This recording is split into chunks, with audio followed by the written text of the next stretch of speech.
Here comes your first buddy now. What's up, guy? Whoa, whoa, whoa, Chief! How about you watch where you're walking here? How about you pay attention to where you're standing, asshole? Hi, Cord.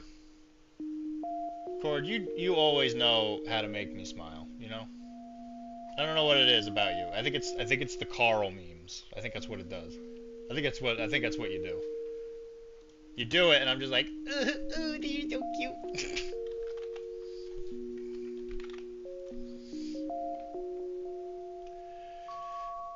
Okay, what are we doing? I should make just like a checklist. All the things I just click. Just like boom, boom, boom, boom, boom. I varnished my steel phalanx. Didn't know what more I could do with them. Adept at sweating. Yeah, Kara has told me like 50 times that it's hot. And I'm sitting here thinking, I'm like, it's not cold. I don't know if it's hot, but it's not cold.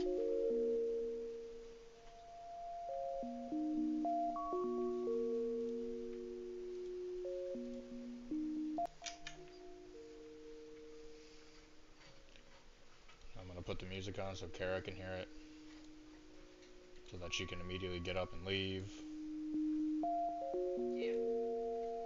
And then maybe 10 minutes from now, she'll tell me how much of a piece of crap I am because I'm mean or something. So mean. It's just the way of life. You know? Hello, Dr.D, or shall I say Dr.D, oh, totally dissed. Basically can't come back. Wow. I mean, I didn't... Is there a reason you came in swinging for the fences, Mike? Did I do something? Are we gonna have a problem here? Dr. Durder. You son of a bitch. I'll kill you. Oh, that's what we forgot to get. We forgot to get hooks while we were out so we could put this thing on the wall. Oh, yeah, I'm sorry. Go. Go right now. Go get it. Go. Sunday. Go forth. It's closed. Everything is closed. It's Sunday night. I'm gonna check right now. Hold on. Let me do a quick Google. Is literally everything closed because it is Sunday? No. The internet says it's not literally everything. But some businesses, especially smaller ones, like government offices and banks, may be closed. You're or right. have reduced hours. I hate this music. I'm gonna leave. Yeah, I don't know what's going on with this music. Feels like I'm in space. Space! The one place capitalism hasn't ruined yet. Space! I had a proper nap today, so I might be spunky. Proper. You came and left before I woke up. Up on the North Shaw. The North Shaw, we call this heat, kid. Yeah, well, you're weak. You're a weakling. It's almost 100 here today. Cord, I keep forgetting where you are.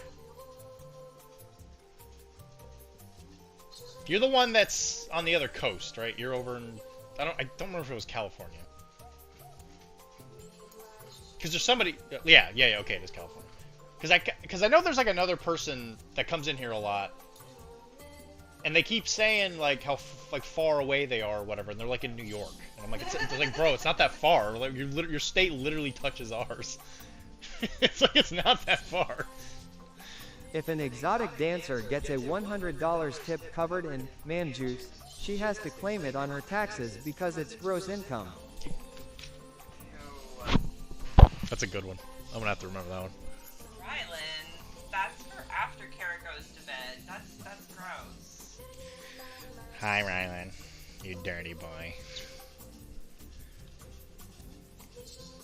You have to do that kind of stuff with Tim. He's the tax man. I think that's his superhero name. He's the tax man. He just goes in. Kara.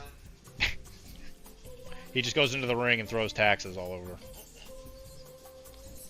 Rylan says hi, Kara. I heard that. How did you hear that? I don't. You don't even listen to the stream.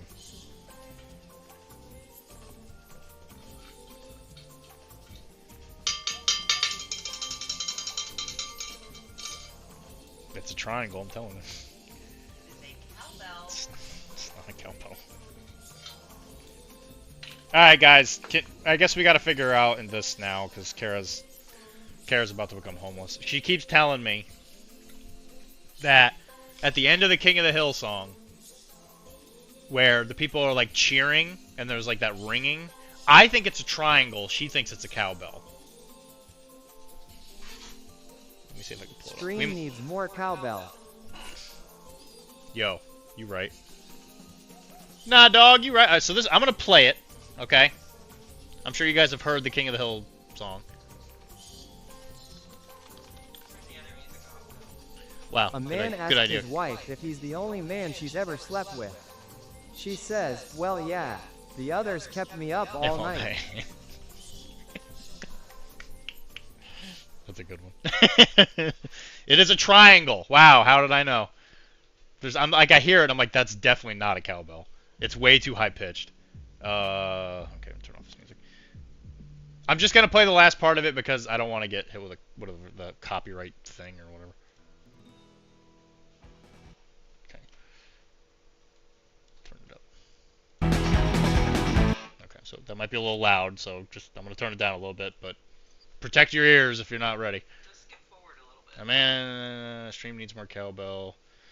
Dr. D, when I see you tomorrow, should I bring anything else besides the box of goodies? Oh, Kara wants you to bring vanilla ice cream. She's going to make peach cobbler.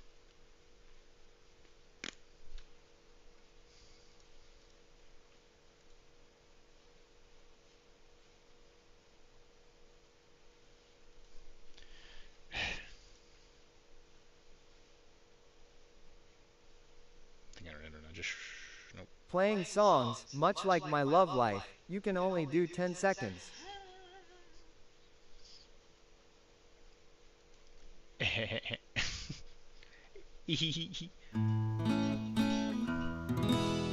Classic acoustic guitar. Alright. Apparently it's just not going to work. That's great. This is what we enjoy about the internet and access to electronics, is things just never work because there's no God. Okay. If you get DMCA, we will all just blame Tim. Yeah, that right there. That little... Yeah, that is a triangle. There's no doubt in my mind about that. If we get DMCA, we will all just blame Tim. Honestly, the DM... I've decided this is how I communicate now. Oh God, it's so loud. I warned you! I take no responsibility. I warned you all that it might be loud. Anyway, what was I saying? There's too many things going on. Yeah, if we get, what is it, DCMA or whatever the heck it is. DMCA, the copyright claim. It doesn't really matter because it only affects the YouTube stuff, which I don't think we make much off of the YouTube stuff. Maybe like $2. Because they usually get like 15 views. I think every view you get on YouTube, you supposedly get like 48 cents or something like that. I'm not entirely sure how that works. I've decided this is how I communicate now, so I've already blamed Tim. Yeah, Tim is definitely the one to blame. We were supposed to do that well, I guess we weren't supposed to. I've been asking him when we're going to do that show that we were talking about. But he keeps, like every weekend he's going to do something or another. So he's like going to, he had something going on this weekend, he has something going on next weekend, because there's like a con in New Jersey or something. But yeah, it's funny because it's impossible to actually get him pinned down. But anyway, yeah, like, do you think that's a triangle or a cowbell? I'm like 98% sure it's a triangle. So I don't think it's this cowbell. It's definitely a smaller cowbell. It's not a fucking cowbell. And, you don't know what a cowbell sounds like. okay, I've been playing a cowbell since I was 11 years old, so bite me. Okay, sure. Come over. Can't do that on the street. Then shut up. Oh look, it's Gospel Bill. You wanna watch some Gospel Bill, guys? Hi, fake Dr.D here. Fun fact for the day, the American three-banded armadillo has the largest body to wiener ratio of any animal. It can be 5 minus 60% of its body length. That's cool. Cool. Its length? Triangle, all that. That's what I'm saying. I don't get it.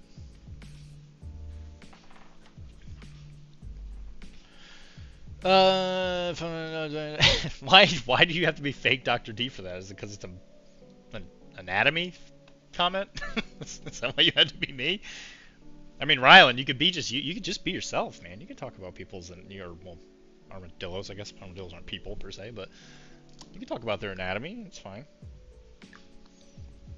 were you worried about getting a copyright claim because you're talking about animals' wieners? There's a wiener.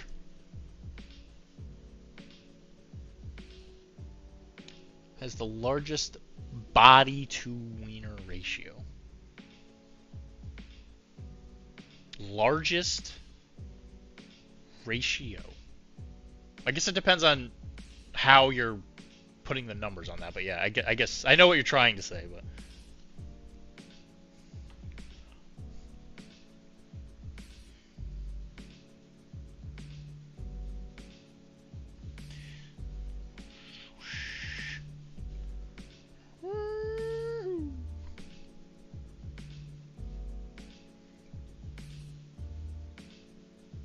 At least he didn't mention horses. That is how Dan got in trouble. yeah, we can't talk about that. Dan, you can't say that. He. You guys drove Kara off with your incessant talk about PPs and wieners.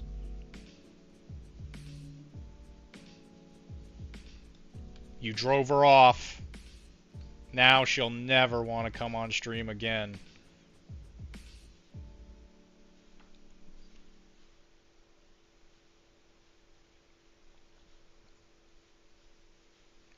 Because the redeem is called Talk Like Dr. D, the real Dr. D wouldn't ever discuss wiener ratio normally.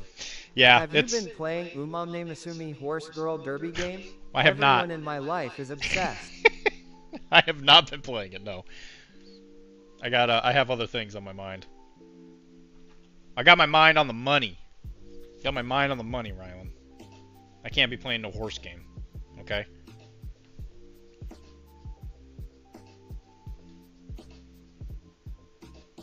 I've asked a few people to play that. Humans had the same penis to body size ratio as barnacles. Okay. Our penises would be as long as a humpback whale, so about 50 feet in length. Nice. Nice. Well, then that means we would expire, though, right? Because there's no way a regular human female could accommodate something that size. So whatever breed of human has this thing, the size of a barnacle PP, would immediately expire. Because they would not be able to pass on to the next generation. Of any mammal barnacles and maybe cucumber. Dude, you can't say cucumbers live on the internet, okay? You're gonna get in trouble. You didn't mention horses like a damn did.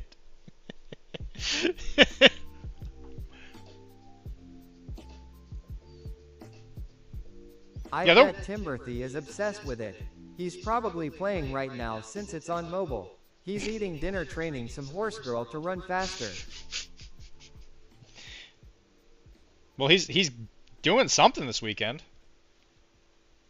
I don't know where he is, but I mean there's definitely a possibility that he's playing Horse Girl Topia or whatever. I asked a couple friends to play a video game with me for a few days in a row, and all of them were like, "No, we don't want to play games with you, Dylan. You're a suck."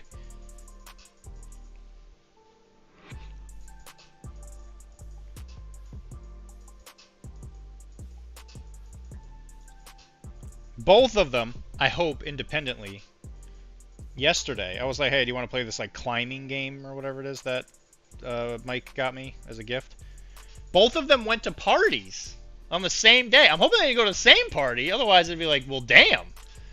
Way to make a brother feel bad.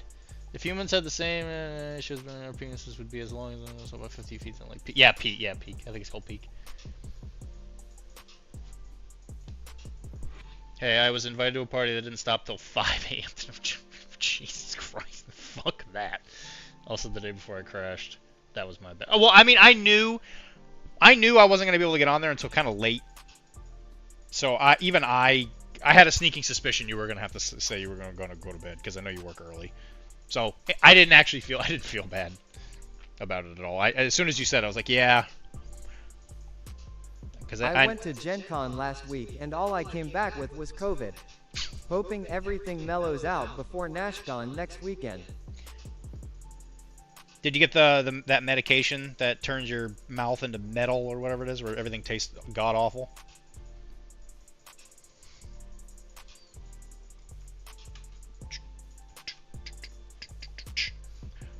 Blood and plunder. Plunder.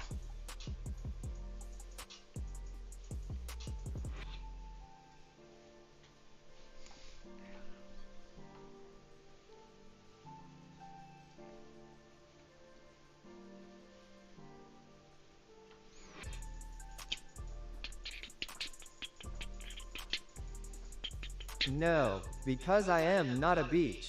If my immune system can't fight it off, I don't deserve to live. You don't deserve to live. Holy crap, man. Sheesh. It's not quite the direction I would have went with it, but I suppose I understand it.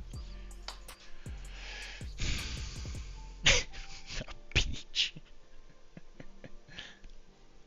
QB patients. Yeah, that's true. You're gonna go to NashCon and get everybody sick.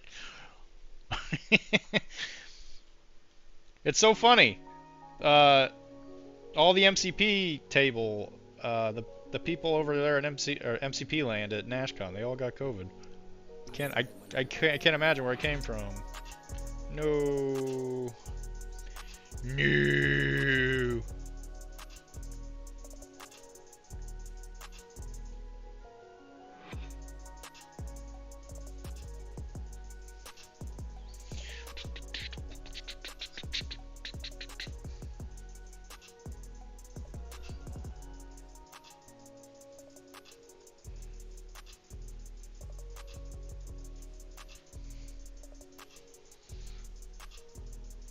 Work doesn't even have time off for it anymore. No fever, no reason to miss work. Oh, I can see that actually. Yeah, COVID's kind of become like a weird boogeyman, right? It's like it's not really, people don't really consider it like much of a threat anymore, but it's like still there, like it's still in the zeitgeist. Yeah, I'm sorry to hear that, buddy. That sucks. I mean, the funny thing is like COVID is. It's got a lot of like long-term implications. Like in the short term, it's really not all that.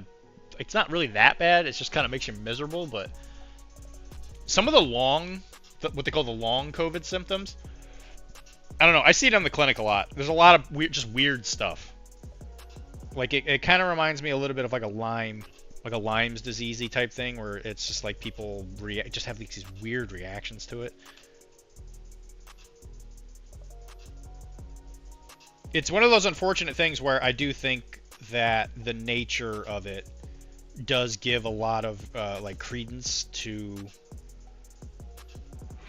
like what a lot of like the conspiracy theory type stuff was for like the vaccine, because not to say that the vaccine wasn't valuable in its own way, but it's interesting to kind of like see the long-term implications of what it is that we did as far as like the vaccine goes, and like how it affects the actual like disease itself and people's reaction to it. Was it a LAN party? Dude, if it was a LAN party, I didn't get invited, I'd be real upset. I was the youngest one there. What kind of party was this, Mike? Was it a nursing home? Was it a LAN party? It was a crazy party. Oh my god. None of it really matters. The world is going to nuke itself before the next election. Yeah, is that what you think? I don't think it's quite that bad, but I don't enjoy. We're not talking politics. I'm gonna warn you guys right now. We're not getting into this, but I do think it's darkest before the dawn, as they say. Hi, Tizzy. Yeah, some of the long COVID stuff's real weird. How am I doing? I'm doing really good, actually. I'm kind of nervous. I don't think I'm going to be able to finish everything before Nova. I don't think I'm going to be able to finish it all, but I'm going to try, but I don't think I'm going to make it. But I've been feeling good. The house is coming along pretty well. I did a little bit more today. Every day I try and open up a couple boxes here and there, put everything up. We really love the new house. New season of King of the Hill has delivered.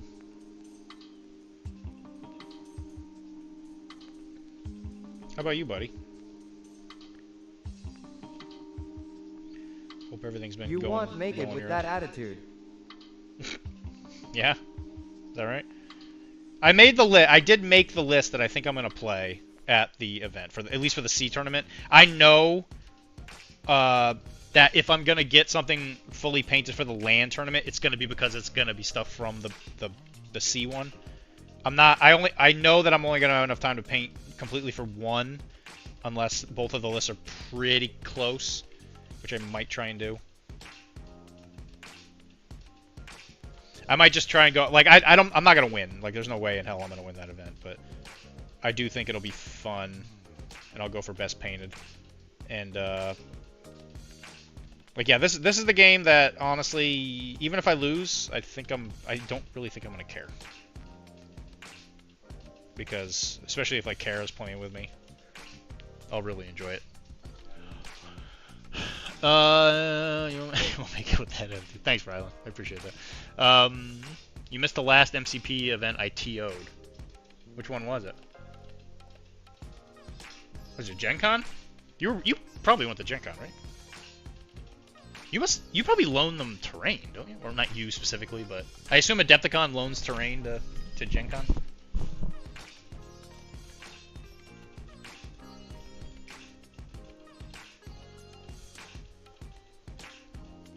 Because Tim went, I think, right? Tim went, but PCN didn't. Like I think Tim and Dan were there, but they didn't like stream anything. Like I think they worked at the AMG booth or something like that.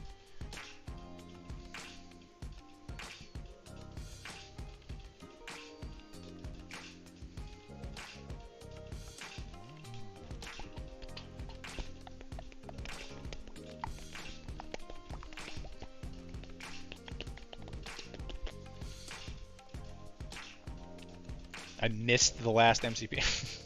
no offense, Tisdale, but I don't really play MCP anymore. I don't think I missed it. I don't think I missed it as much as I just didn't go.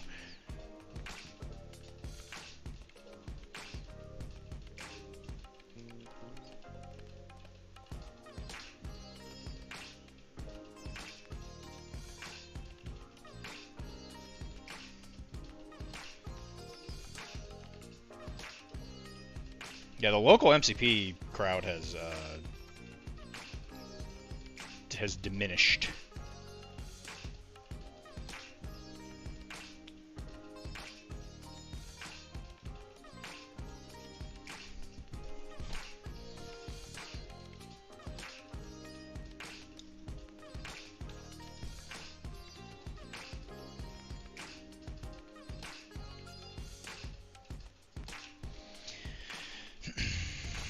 Oh my god, he's got an axe. This man's crazy. Somebody get that axe.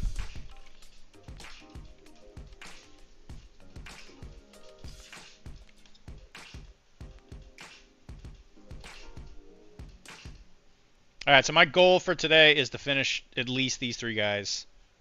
Maybe get a good chunk of... You should have gone. Lots of Corvus Belly stuff. The MCP event had more than Salt City, and didn't need it to play to get numbers up. And didn't need a TO to play to get numbers. Oh, that's good. Glad to hear that. Lots of Corvus Belly stuff. Yeah, there was a lot of reveals. There was a lot of... Unfortunately, there's a lot of stuff I didn't really give two rats assholes about, but there was definitely a lot of cool stuff for Infinity, for sure. Because they got the new Next Wave stuff. I know that because they got the new Combined Army stuff. There's apparently there's like a dinosaur or something everybody's like losing their friggin' minds over. And then what else was like big reveal? I know that I love CB, so whenever I say some of this, I say it with like more like concern as opposed to like anger. But I definitely think that CB backtracked. I think that they made a play. They didn't get the reaction they were expecting, and then I think they backtracked. That's why all the old armies are coming back, because I think people were pissed, especially for Ariana. Ariana players absolutely deserve to be mad at CB because they bungled that so poorly.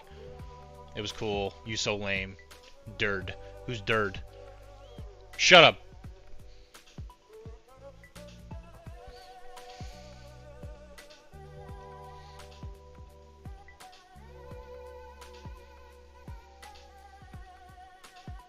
But yeah, I do think that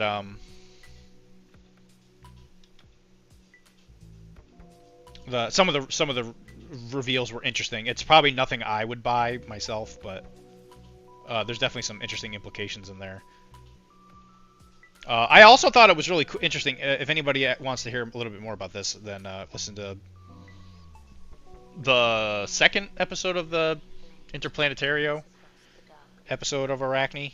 It was like, I think it was the last episode or the other episode, but I thought it was interesting that Achilles actually won, or he got first or second or something in Interplanetario, in the new Sea Army form.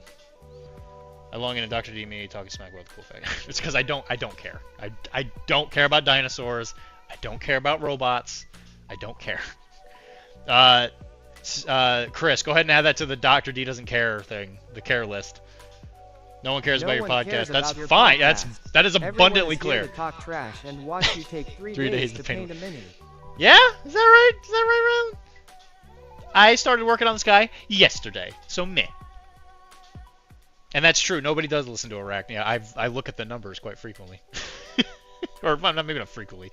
With regularity. I know exactly how many people listen to it.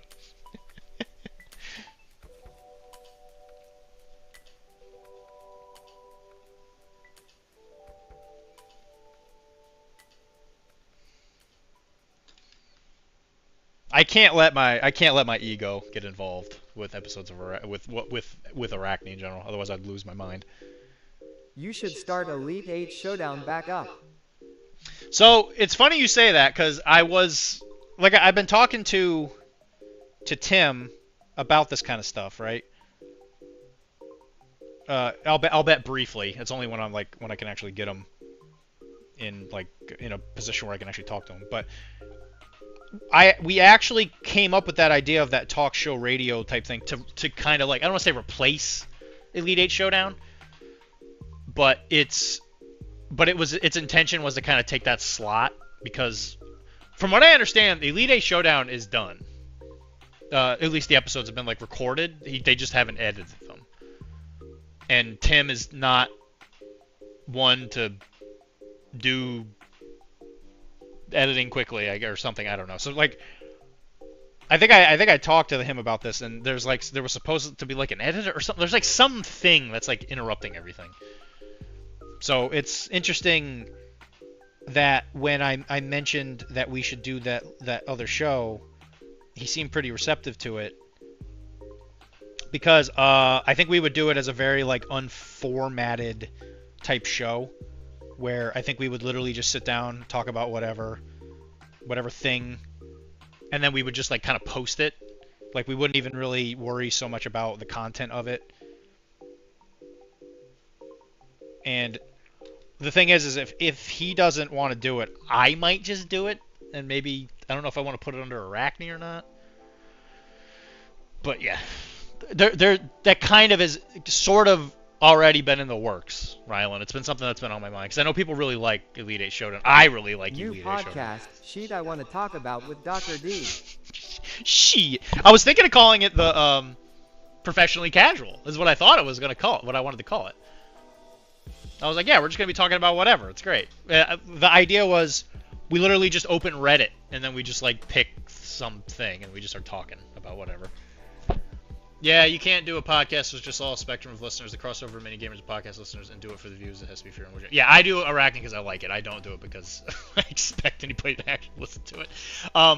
It's really funny how little. Maybe I shouldn't admit this like over recording or whatever, but it's very funny how little views well, not views, but how many listens I get and how many like doors it opens when it comes to like talking to people or even just like giving The like not so professional casual it's a podcast. casual podcast. That's a pretty good name actually. It don't matter. None of this matters. None of this matters. But yeah, you guys are distracting me and I can't keep my train of thought going. Oh yeah, it's like the number. Like doing the podcast takes work. Like it definitely it takes some work to like post the episodes and to host it and to like Kara or I have to do the editing, and it takes time and you get a very small amount of like interaction with it based on how much work it is you do. So like if you listen to a podcast and you think to yourself like, oh yeah, you know, it's I wonder why they don't put more work into blah blah blah. There's a just tell you right now, there's a reason. There's definitely a reason for like people not putting like a ton of work into their episodes. And then for them to do that and then they post it and like get no community reaction to it, it's absolutely like devastating. It's like I don't want to say that's not right there. You don't have to let it's me not know my devastating. naming ability is good. I've given you nothing but pure gold names for ages now. Mr. Wonderful's Listen to Me Talk podcast. Rylan had a seizure. It's good knowing you, Rylan. I hope the stroke goes well for you. Make sure you see a doctor and you get get some nitric oxide. Unless you think it's a wet aneurysm, then it was good knowing you. Don't take an aspirin if it's a wet aneurysm. They're not so it's because the industry is so small. Most people are just yeah, right, exactly, yeah, exactly. So it's like you get a lot of like interaction. Like this, I'll tell you exactly what I think Arachne is and what I compare it to, and I think it's a really apt comparison. As soon as I catch up on these messages, your channel points have been refunded because the TTS duration isn't valid. Okay, okay. Thanks, sound alerts. I really appreciate that. Thank you. You don't have to let me know. Yes, Mike is very good at naming things. That should be a redeem. For channel points, as Mike names something. Mike, I don't run MCP events. I'm a Legion guy now. It is a crazy world. I know, right? It's just weird how the world where life takes us. Who would never thought we'd be here playing Legion? Do you just not play MCP at all? I mean, even when you were doing MCP stuff, you didn't really play the game all that often, right? I know you played it every once in a while, but I mean, it's not like I don't think anybody can play with the same amount of reps as some of those podcast people can. You played. Okay, well, good. Sweet. Do you play Legion, like, exclusively now, or do you still go back and forth?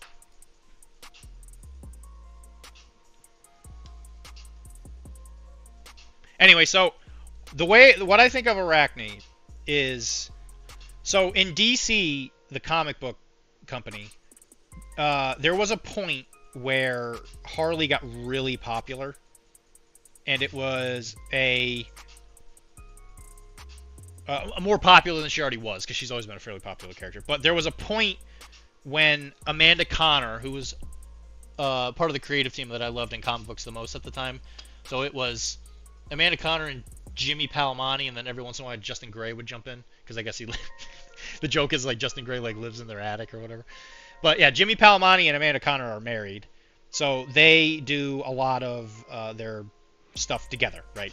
So I love Amanda Conner's art. It's all over my house, or it was anyway when it's on the walls. But I have tons of Amanda Conner art in my house. I really love her art. I'm a big fan of their stories. Power Girl is probably one of their most famous ones, and that's one of my favorite runs. It's such a fun little goofy run. And they have like all their comics like have these little like weird, these like little funny continuity things. It's always pretty good. But anyway, Dizzy is the greatest MCP player that has ever existed. The only reason Timberthy beat him at Adepticon was because Tim cheated. Mm-hmm. Tim Murphy. Why do you keep calling him Tim? Oh, Tim Berthy. Like Tim Murphy. Who the hell's Tim Murphy? Is that why? Is that why? Yeah, because Tim cheated. Yeah, I heard about that. Yeah, Tisdale. I'm so sorry that he cheated.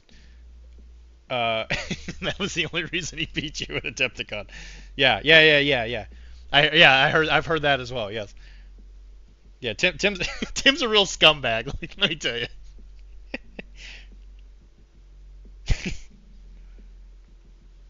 But anyway, so Amanda Connor and Jimmy Palmiotti, they eventually got put in charge of the first, maybe like long-running Harley Quinn comic book run, and they ran it for quite a while. But essentially, Harley Quinn became the Deadpool, I guess, of the DC world, where she just kind of like, or Spider-Man in a lot of ways, where she just kind of like popped up in other people's books, and she was constantly like, she was just doing her own like little goofy thing, which was really fun because Timberthy and Danathon are part of PCN. That's their government names. Yeah, is that right? Okay, sweet. Timberthy. Okay, and Donathon. Got it. Blood Bowl Minotaurs together now to work on the rest of my Chaos team. Yay! Chaos Blood Bowl team. Tizzy is the greatest MC players ever released. The only reason Timberthy beat him in tough comes. And then, yeah, you said something. Yeah, the MCP stuff will get stored. Oh, so you're just not even really playing anymore. I mean, it makes sense to me. I mean, when it comes to these games, it amazes me, like, how like much time a single game takes, and then it's like when you want to play more than one, it's just like, oh my god, it just takes so much time. Anyway, but she became the Deadpool of DC, and that's kind of how I've always imagined like Arachne is, since we stopped doing Infinity stuff kind of exclusively. I say exclusively, we never really did anything exclusively, but I've always imagined that Arachne is this like kind of weird, goofy character that just kind of does whatever. That's always what I've imagined it as. And I do that because I know for a fact that I would get bored if we only did like one game's worth of stuff. And not to say that I was getting bored of Infinity, but right around that time where the Infinity content stopped becoming so like exclusive was right around the time I started having problems. I had problems performing. Harley is Deadpool in DC thanks to Ivy. Ooh, that's interesting. That must have been a recent thing. I haven't read the books in like a long time, but that was like when her book came out. That was as soon as I saw that Amanda Connor and Jimmy were on it, I immediately dove into that and I bought every single issue. But there was a certain point where I just couldn't read because I was in the middle of Cairo school at the time, which is crazy to say that was like that was like 8-9 years ago. Anyway, but yeah, what was I saying? All right, you guys done it. You guys did it. You finally derailed me.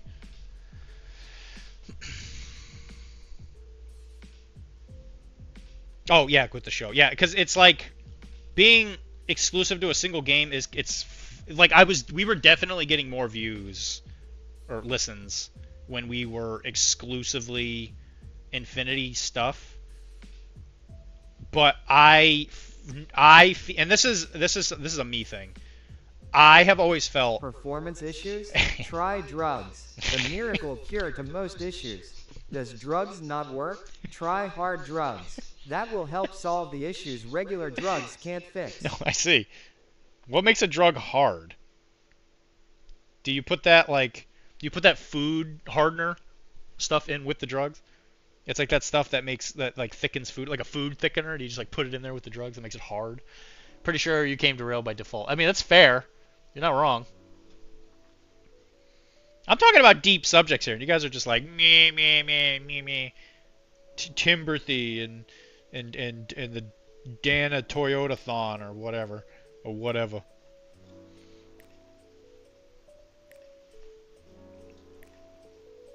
It's almost like you guys don't even care. For the record, we went to a lovely little lunch party today, and the husband of one of the people that we were hanging out with was a philosophy major, and we talked about Marcus Aurelius.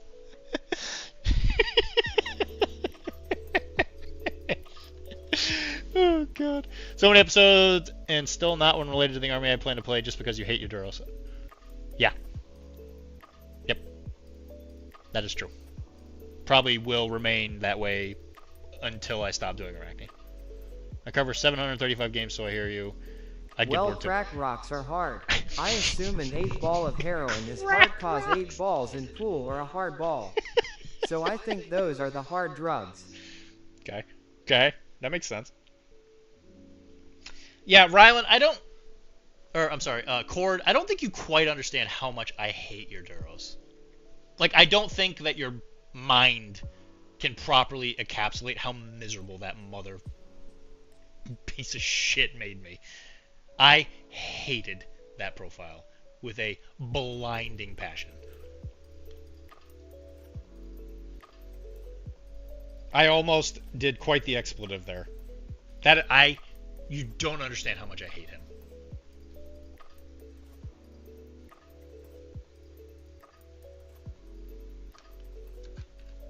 Yeah, he gets quite an emotional reaction out of me every time I see that model. And I know his profile's not as bad now. Stop talking about Mr. Irrelevant. That frat boy is dead. Let the Natty Ice Demolisher in his diary rest. The Natty Ice Demolisher. Boo boo hoo, he doesn't like you as well. Good. I hope I never see him again. I don't need him to like me. Well, crack rocks are hard. 8-ball of heroin is hard. That makes a lot of sense, Mike. Thank you for clearing that up. I'll see what I can find. I can see what I can find at the pharmacy. Do you guys have any 8-balls or crack rocks back there? Is that an over-the-counter? Can I get the over-the-counter crack rock, please?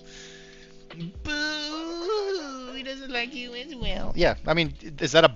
I was gonna say, do you think that was gonna bother me? I'm also happy to talk about anything on a podcast with you. And I appreciate. Well, that's why you're on the show, first of all, Mike. That's one of the primary reasons you're a co-host. But yeah.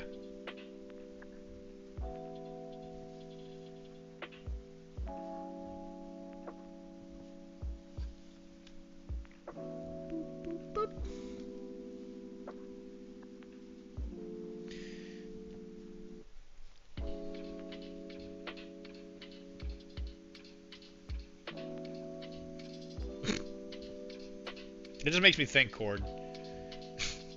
You just come and say, well, yeah, you don't like Ebola? Well, Ebola doesn't like you either. I'm like, good? Good?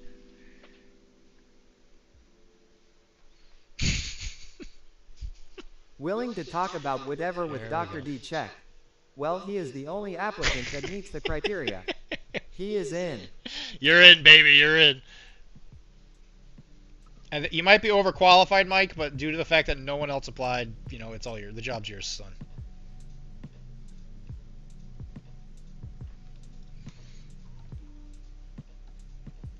I mean, with some regularity, I always have people say that they'd want to come on the show and talk about whatever. But yeah, so like I was kind of alluding to with the Infinity stuff is I don't want to talk about something if I do not have something to say, because I would be very upset if someone made a decision on a game based on my opinion of it and I did not feel confident in my ability to describe it. So if I was like, hey, you should play, I don't know, what's a good example, like ISS or whatever, and I were to say, yeah, ISS is like this great army because Guangxi are busted or whatever, and then somebody made a decision based on that to go buy the army, which is going to cost them several $100s or whatever, right? Because that's how this hobby works. If he played it and he didn't, or he went into it with some kind of incomplete information, or he did it and he would go to regret it, I would feel bad. I might not even know who this person is, right? But I would feel bad thinking that I gave a recommendation for something on something that I did not myself believe in. And so when we talk about stuff for Infinity, that's why we talk about lore, because I know I'm not good at the game. My track record is proof of that. And when that's the case, I don't want to talk about something I don't understand. So sometimes I sit there and I'm like, I don't know what we can even talk about right now. So that's why a lot of the things we do and talk about are like, oh yeah, community, like stuff I'm good at, like community driven, doing events, the lore, being two idiots. But then it's like and then you have the opposite, version of it, right? Where it's like, if you don't have anything at all to talk about, like, at all, then what's the point of doing the episode? Because I know that some people go crazy about listening to podcasts that don't, like, have topics. So, like, even I wouldn't want to do an episode specifically, kind of like what we're doing right now, where we're just, like, kind of talking, unless that's the point of it. Because I know that that bothers some people. And again, you can't please everybody, like, yada yada. Like, I'm not the one to have to worry about me trying to please everybody, but I have certain principles that kind of stop me from doing certain things. So, like, if I were to ever recommend something, I would never want anyone to doubt for a second that I did fully believe in what it is I was saying. So if you ever see me start doing NordVPN commercials or whatever, I want you to know that I do believe in NordVPN or whatever the hell it is that happens to be. I would like to have a news desk to record podcast episodes in person. That way we can live stream it and answer questions from the audience. That'd be fun. I do think that that's what the talk show would be. Like, I'm thinking, you know what, honestly, Mike, I'm thinking we just do it anyway. Just do that show anyway. I got NordVPN. Yeah, people really seem to like NordVPN. I saw NordVPN as a TV commercial yesterday. I was like, holy crap, look at that. They're on TV. It was like syndicated stuff. It was like Full House or whatever. Like really, really old TV. And I was like, oh crap, look at that, a NordVPN commercial. Because we were at our local coffee place. And I was like, holy crap, look at that, NordVPN. I don't use it personally, but I've been told it's great. Yeah, honestly, Mike, I sometimes wonder if we should just do the show ourselves and then, you know, whatever, and then invite Tam. Like maybe I think I can make another show on Captivate. Like I don't think I'd put that under Arachne personally. Yes, but do you have gold in your portfolio? I do not have gold. No. Most of my stuff is in very tied up American companies because I don't invest overseas because I don't trust it.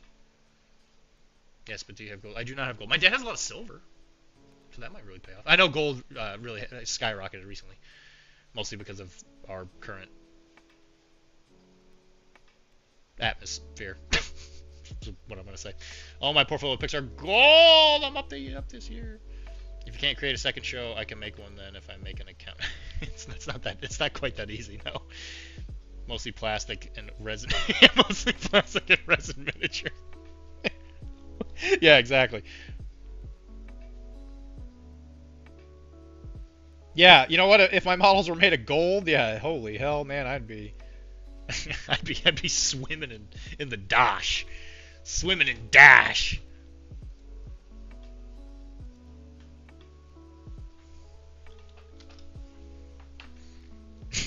Could you imagine? Oh my god. What a great idea. I'm gonna talk to my dad. Get some angel investors here. We're gonna make models out of pure gold. Gold, baby! Gold! Them gold in them there hills.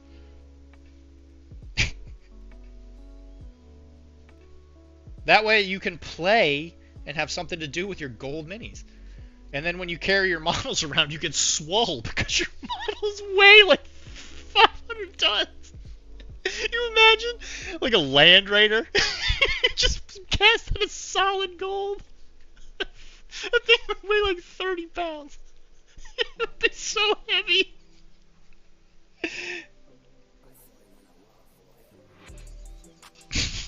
Could you imagine?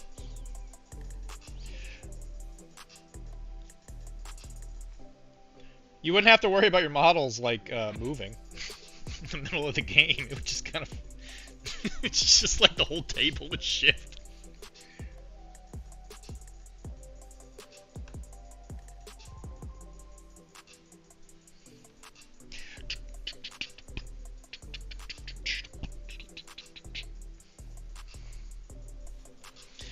I want a tungsten knight model.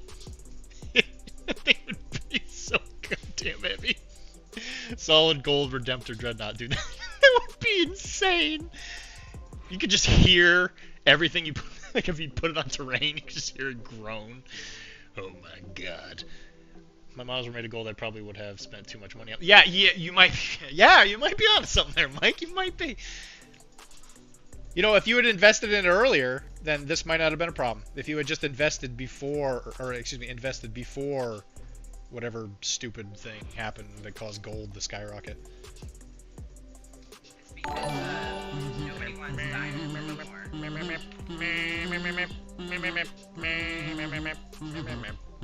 15 months. BBY, I think this is serious UWU. What shall we do to celebrate this special occasion? Shy face hee hee hee hee. I need space. So you can sit here and do this for 15 seconds? Are you gonna clean up? Just wipe the black stuff off? To the floor? Into your hand. Maybe, I don't think it Yeah, I'm sure you will. That's an awful lot to expect from a lady. Yeah, I know. Thank you.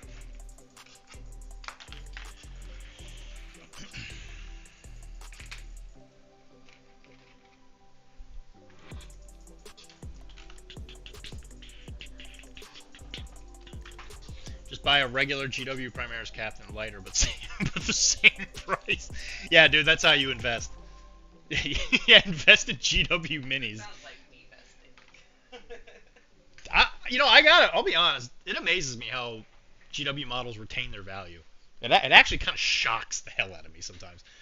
Like, I'll be selling stuff I bought for like $20, right? And then I'll look on Facebook and how much I can sell it for, and I'm like, holy crap, I can sell this for like for almost like double what I paid for it. It's like, what the hell is happening with that game, man? I don't like it. I don't want to sell it that high. I don't think it's right, but I'm like, alright. Beat up a GW nerd, is that what I heard? Looting basic mobs. Yeah, you're right. If you get mad, you can just give your opponent a concussion. Just give him a good bonk. Hey, catch my model. He just catches it and actually smacks him in the head. Oh god, it's so heavy! Ah! Thank you for the 15 months, by the way, Mike. 15 months, man, that's crazy.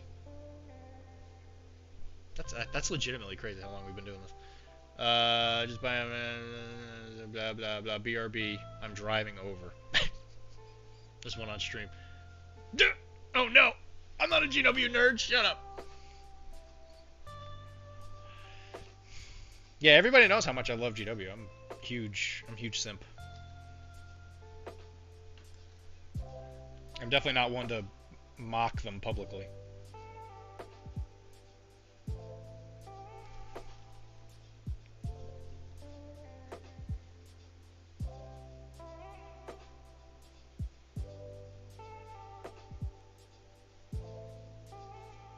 Wilmar, are you still interested in coming over tomorrow? I forgot that I had this gym thing I was going to, but I think I get out at 6. So I can come swoop by and get you right after. It's in Woburn, so it's not far. Like I'm not going out of my way or anything. I'm making peach cobbler and ice cream tomorrow for us. Well, Mike's bringing the ice cream, but...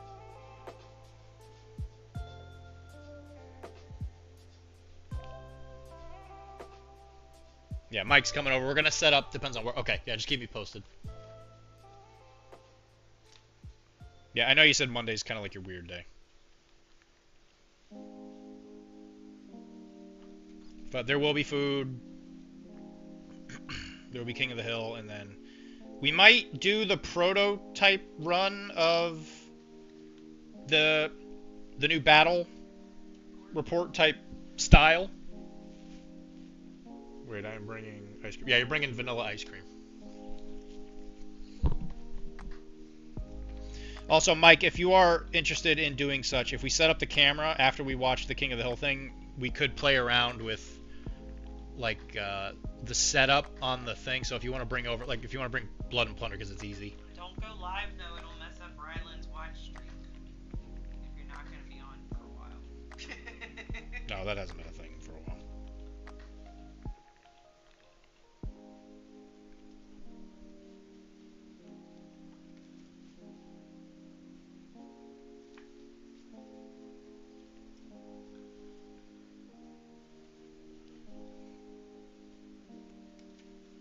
He's a very cute dragon. was I told that? Told what? At the beginning of the stream. To get the ice cream? Yeah, we mentioned it at the beginning of the stream.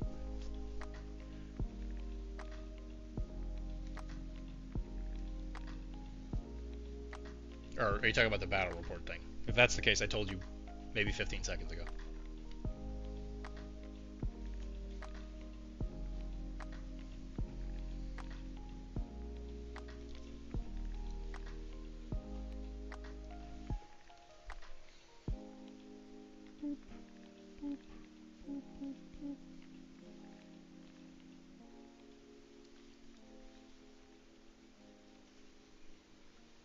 Kara got a real kick out of the episode of King of the Hill where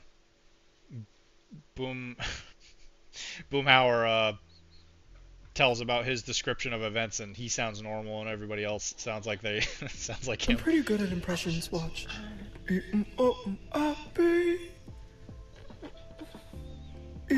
my. I don't get that.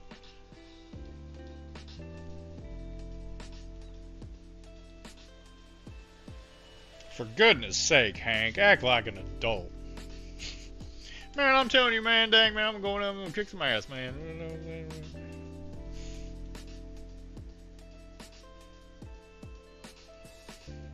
Man, I tell you, man, that boy ain't right, man. Oh my God, it's cuckoo choo. Choo ka-choo. Hey man, do you know anything about the metal detectors, the kind for finding buried treasure? Do I know anything about metal detectors? That sounds like a pirate thing to know. Not that. Yeah, kinda. I don't know much in like the way of like specific details. I know of them. I know my aunt owned one and actually like hunted for stuff on the beach, probably briefly. She was very whimsical. She liked to buy things and use them like once. As I'm sure we all have done. Seems like a fun hobby. I bet it would be a lot of fun, actually. I don't know. I always kind of wonder, like, is there anything else to find? I recently saw a video of somebody that had like this big like sand comb, and they like combed through the sand on the beach, and then like you sift all the sand out, and there was like watches and rings and money, and I was Oh, like, because I guess people could like drop stuff while they're at the beach. I guess that's what you're actually hunting. Okay, because I'm sitting here thinking like, how much more Spanish doubloons are we gonna find? Like, they're gonna run out eventually. Like, there's only so many of these. Buying a metal detector for the doubloons. And go find treasure. Spanish real. The real booty. Give me those Spanish reales. Give them to me. Like, don't give me that modern booty. I don't want no watch or whatever. Spanish booty. Watches are stupid. I know what time it is. I'll look at the sun with my eyeballs. Alright, Jeff said something. What did you just lost jewelry and old coins? Okay, yeah, see, that's what I'm saying. So I'm thinking old coins. I didn't even think about modern day stuff. That does seem like a pretty fun hobby. I don't... So as a person who doesn't do well with the sun, I think it would be interesting to go to the beach and do that and then like not get in the water. So it might be a good way to like to enjoy the beach without necessarily being a water guy. I'm gonna tell you guys I'm gonna tell you guys a secret. Okay, don't tell anybody. For God's sakes, don't tell Kara. Okay. I'm right here. Kara, shut up. I'm trying to talk to the audience. Women. Anyway, so guys, I really like boats and stuff, but I'm actually kind of scared of deep water. Oh yeah. This is definitely. Kara, shut up. I'm talking to the audience. Now I want you guys to not tell Kara this. Antisocial socializing, yeah, exactly.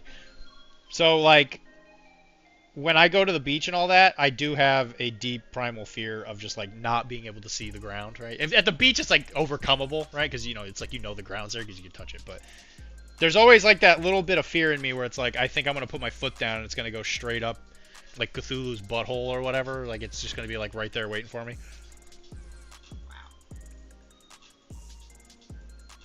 Hey Kara, I got some stuff to tell you. In this whole wide world, you think Cthulhu's waiting to bite your foot.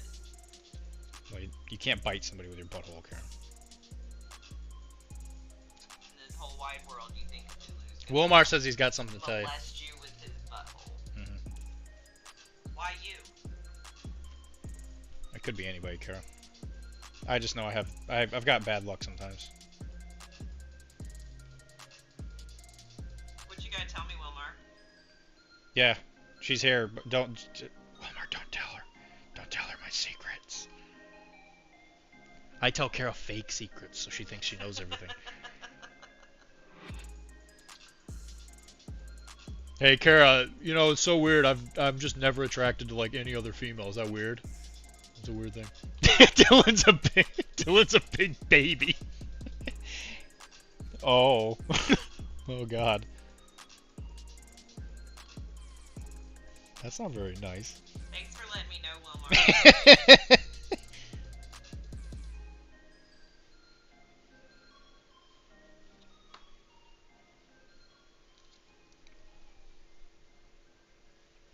Oh, for the record, He's probably hangry because I promised him chicken parmesan tonight, and then I said, nope, it's too hot, I'm not cooking. Why would I be hangry? I'm just sitting here. Dude, lakes are even yeah, dude, I know, right? Lakes are... So, I didn't know this until recently. Where did we go when we went to Upper New York? We like, rented that little Airbnb. Like, we were near Lake George. Okay, so it was Lake George. I didn't know this until fairly recently. We went there 3-4 years ago. I think it might have been. And so I remember us going there, and I'm used to like southern lakes and all that stuff where they're more like swamps, so the water like doesn't really move, and if you put your foot in it, you're probably just gonna die. But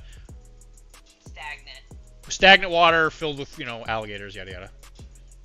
When we went to Lake George, that lake, the waves were insane. There was like some kind of storm or something going on, so like the waves were huge. Huge. And I was terrified. It's a huge lake. It's a very big lake. Like, I went on a dinner cruise on the lake with a work thing, and... Oh, that's right. That's why we were there, is because you went there for like a work. Right. Yeah, I remember And I was this. like, you're gonna love That's this. right. We should go see this fort. Yeah. And we didn't even see the fort. Like, we saw it, but we didn't go in it. I think that's all there is. I don't think there's a whole lot in the fort. Well, we enjoyed that, like, board game bar more than anything. The entire time we were there. We went there twice. That's where we found Great Western Trail. That's true, yeah. Anyway, you were saying? Like, we sailed briskly up the lake for like 2 hours and then sailed back for, it was a big lake. And I also know that, like, the reason that, Did you actually sail it? well, I mean, it was, you know, like a dinner cruise, not sailing. Okay. So it wasn't like an actual sail. No. Okay. Motorized dinner cruise. Motorized dinner. Okay, sure. The reason there's a fort there is because you can get there from the ocean through, like, the Great Lakes and That Canada makes sense. and a few other Waterways. Yeah. Yeah. But, like, that was like one of the main forts for the Revolutionary War. That's true. Yeah, because Fort George, I think, was where I think the Canadian invasion started. Like, that was that might have been Benedict Arnold, I think.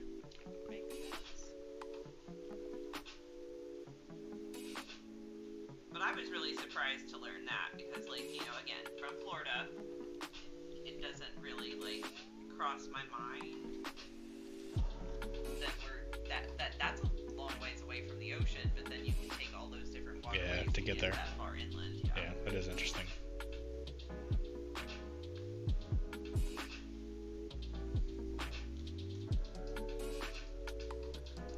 And as a Floridian, I forget that the rest of America exists. Because Florida's the best.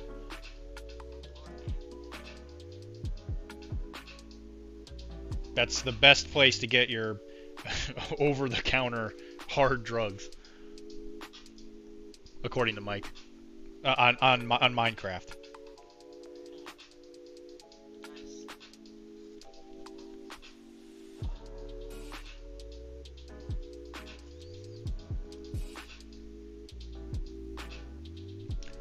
Look what this guy's got. Stink bomb? Got a big old stink bomb. No, do You're not gonna- throw the stink bomb at me. I Right. don't like the stink bombs. You got the stinkies. The stink bombs are the worst. He's like, hey, what are you doing over there? It'd be a shame if I were to Want to smell this stinky bomb? give you the stink, and then I'm gonna bonk you real hard on the head with his axe. Then you're gonna die! Yarr! Oh my god, he's dead. Stinky Pete, no! It's a Christian Minecraft server! Christian Minecraft server! I live near a kettle lake, and it's hella deep and maybe haunted. Sick. What's it haunted with?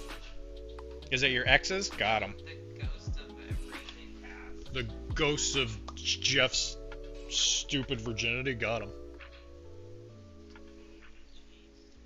Yeah.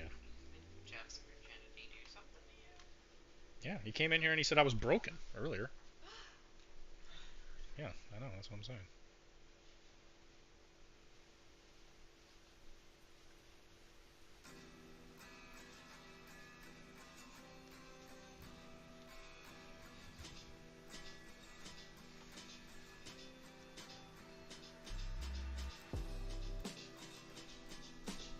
If it was my exes, it would be abandoned. It would be abandoned, not haunted.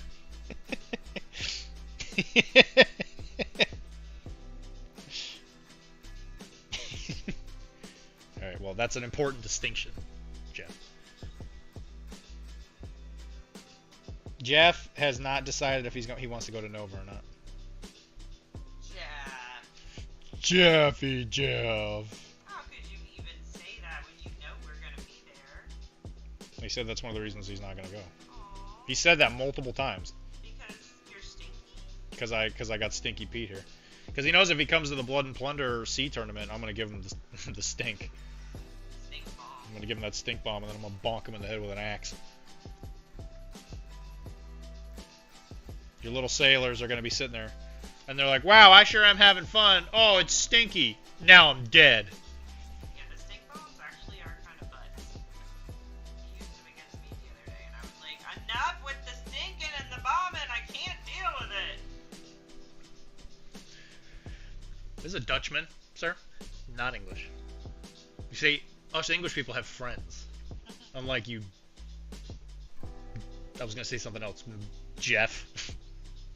I might come for you. Aww. Like nicely, or sexually, or like- like, yeah, like what direction are we going? Is it the happy? Oh, he's talking to you. He's talking to you specifically. You're gonna go there for Kara? I mean, of course. Icky. Not for D though. He's icky. Don't worry about it. Don't worry about Don't worry about it. Oh. Does this have something to do with a chair in the hotel? Is that what am I finally gonna figure out what that's for? This is your chair, sit down. Oh, okay.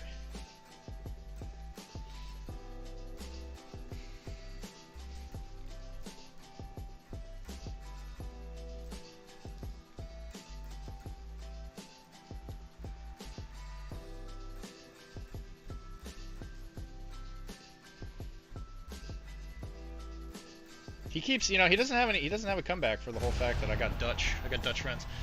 Ah, new Raider Gemini! Oh, Gemini, what's going on, buddy? How'd your stream go? That's right, oh yeah, I'm gonna give you a shout out. Gemini, man, what's going on? What's going on? Well, good. What are you streaming anyway?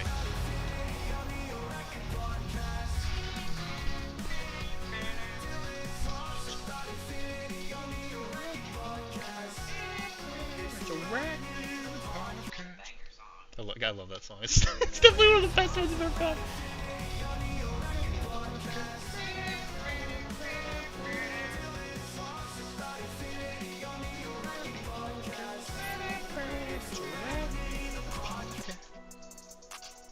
Gemini is a local who just recently picked up streaming, from what I understand. You are painting your JSA. Sweet. Sick. Senku's. Oh yeah, baby. Which ones? The ones from the starter box, or the the ones from that expansion alpha or whatever it was? They're really good models. The Senku are really cool. They are so much better than the Kietsu.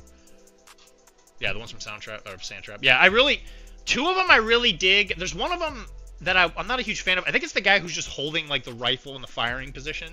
Like I think the female one looks really, really good, and the other one where he's like standing at ease, because he's got like that, like the mask that like goes up like around his face or whatever. That one I think is really, really good. The firing position one I feel like is like there's something about the angles of it that feel kind of off to me. I don't know what it is. Like I look at it whenever I look at my JSA and I'm like something about this isn't right. People stream good factions of stream for JSA. I play JSA. Yeah, you're working on the good ones. Okay, good. I'm glad you agree with me that the other one's a little... I don't know. It's like she's... I think it's another female, actually. I think it's one of the few sets that's actually two... Because all the starter boxes, when it comes to the line troops, there's always an at-ease one that's like doing some kind of like moving pose or whatever. And then there's one that's... firing. There's a firing and at ease and one that's like doing some kind of little dance or whatever. Thank you. Well, congratulations on... I don't know if it's your second one. Well, congratulations on doing streaming, Gemini. I'm sure it's good. I'm sorry I haven't been able to join you. I don't even know what's going on.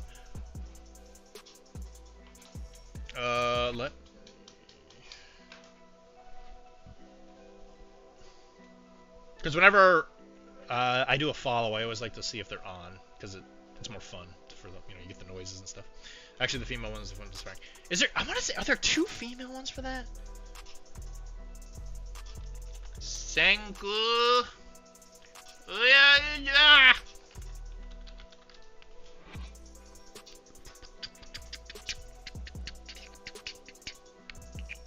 Oh yeah, I guess the other two are the male ones. Yeah, the male ones I like. The female one, I don't know. Again, the female one, it just doesn't... Like, the way she holds the gun, there's like just something about it. I'm like, something... The angles on this aren't... Okay, didn't say that. Sheesh. Sheesh. Okay. No, I'm streaming Wednesday and Sunday. Wednesdays and Sundays. Interesting. I might be able to join on the Wednesday ones. Depending on the timing, I might be able to join the Wednesday. I don't think so. One is a man. One is a man bun. Yeah, that's what it is. That's right. He's got a man bun. I forgot about that. There's obviously a female, obvious man. Man bun. Oh, excellent. Man bun. That's definitely what it is. Anyway, whatever. Yeah, if anybody here is a fan of me, go support Gemini. I think he's a super swell dude. We don't talk all that much, but every time we've talked, I've always enjoyed it. Gemini, are you the one that's in what was it? New Jersey? You're the guy from New Jersey, right? Or it's like New Jersey or Lower New York or something. Like you're not in Mass, right? Or am I thinking of somebody else? Oh, you are in Boston. Oh, that's right, because you play... I remember us talking about this, because you... Unfollow!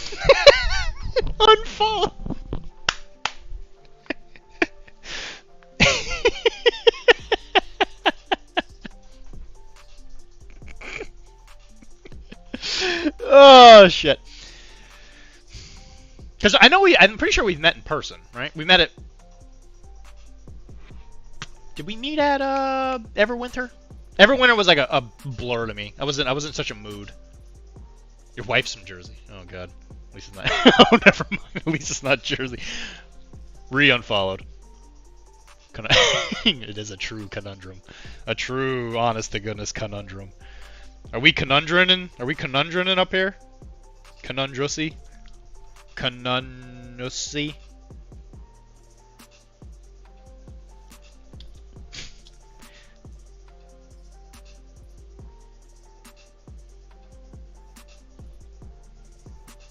Yeah, because what's your main store, Gemini? Is it Squablin? Is that where you go? Okay, yeah, you are Squab. Yeah, I do. Again, I do remember us talking about this. Yeah, you keep going to Squablin. That's right. Actually, we're really close now. Or at least I'm pretty close to Squablin now because I was in Rosendale, but now we're in Woburn. I'll be at the next cube free. I don't know if I'm gonna be at the next cube. They keep landing on weekends where I am just booked.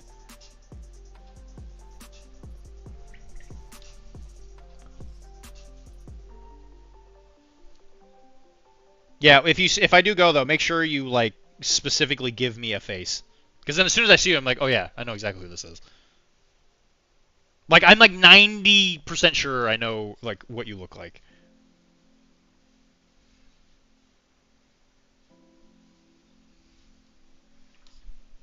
We'll do. Yeah.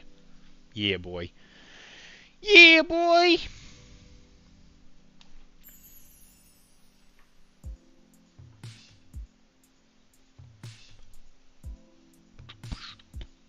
Yeah, because you were playing with oh goodness me, what's his name? The guy that was hosting all the stuff at Squablin for Infinity. He was doing Infinity and Legion.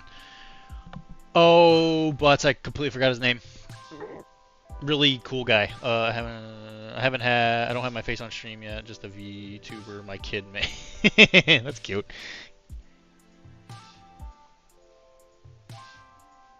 Apparently, everybody here keeps saying that I only do this for like a constant source of validation or whatever it is. Woody, thank you. Yeah, Woody. Yeah, Woody's a good guy. I feel like I haven't heard anything from him in a while. I don't know. It seemed to me like he was falling out of Infinity and he was going more into Legion. I was getting that vibe. Yeah, and I think I played against Matt, I think. Oh, he moved to San Francisco. Oh shit. Okay. Well, that's a good reason. Well, that would make sense. That would make perfect sense. That's a shame. He's a cool guy. Woody's a good guy. Dylan talks about Infinity on the Arachne podcast.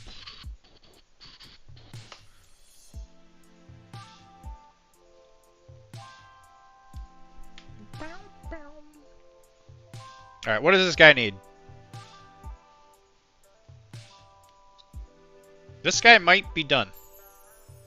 Metal. I gotta do metal.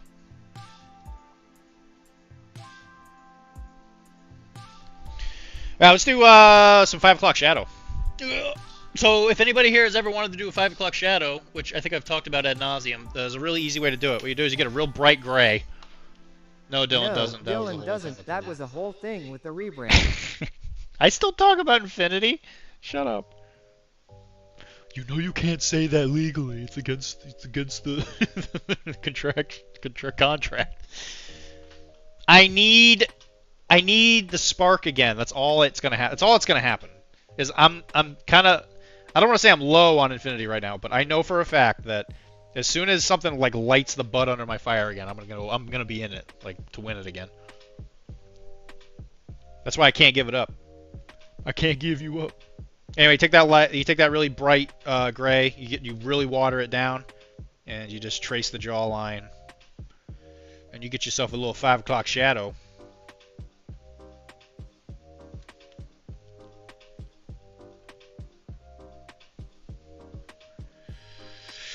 Dylan talks about Infinity on the Arachne podcast. Either thank you, yeah, but thank you again, Gemini, for hanging out. You're all about painting spooky ghosts. Shut up. You shut up. I want to be represented.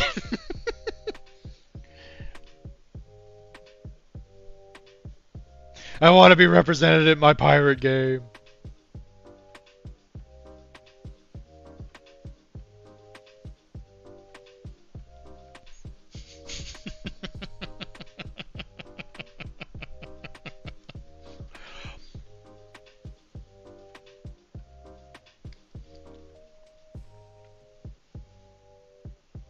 I did finish. Oh, let me go find those models I finished. I finished a couple more animals. In between painting my pirate boys. So I would like to introduce 2 new members of the family.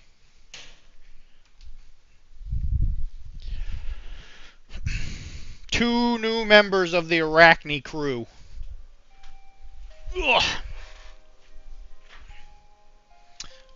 Since the last time I was on here, I did finish this guy. I think I finished him off stream, but here he is. He looks really good. I think these colors really work. This like blue and yellow for the Enterpluig. It works really cool. He looks great. Actually, he looks like one of my O12 models. Actually, now that I think about it, he's the O12 of the sea. I should get back to painting O12. There's not enough time. Anyway, he looks great. And then introduce you to, this is Lemmy. Lemmy the Narwhal. I get your 5 o'clock shadow by video. Your ex. Sheesh. Sheesh. Anyway, I finished the Narwhal. He's so pretty. His name's Lemmy. Lemmy the Narwhal. He's an assault whale. Gonna stab you. Give you the stabbing. So I finished him. And then I finished Bruce. Bruce the shark. I can't hear Narwhal without thinking of a conversation Swedish with Freakazoid sketch. Conversation. I don't think I know what that is.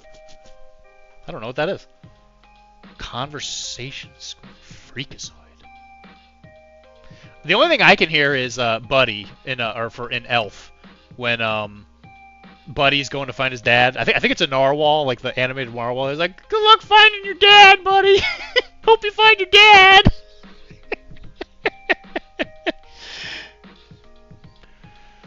I watched Freakazoid. I don't remember that one. Anyway, this is Bruce. Look at him. He's a shark. He's like, "Oh, I'm a big old shark." And so he's actually technically not a shark. It's supposed to be like a megalodon because this is in scale for smaller boats. But I think it really works for Blood and Plunder because he looks like a regular sized shark. He's like, I'm a big shark. I'm gonna chomp you real good. Oh, you tried to post the link. Hey, send me the link on Discord. The PCN rules. It's conversational Norwegian. Send me the thing because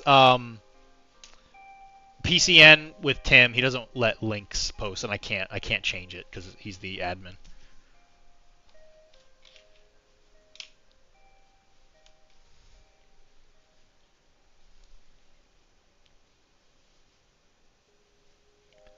Narwhals, narwhals, living in the ocean, causing a commotion. Awesome.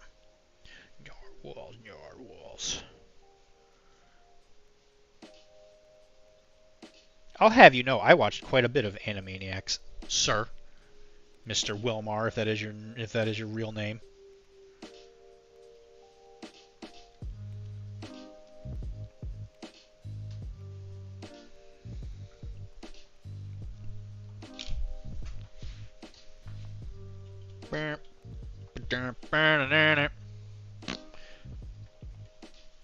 Norwegian's such a fun language.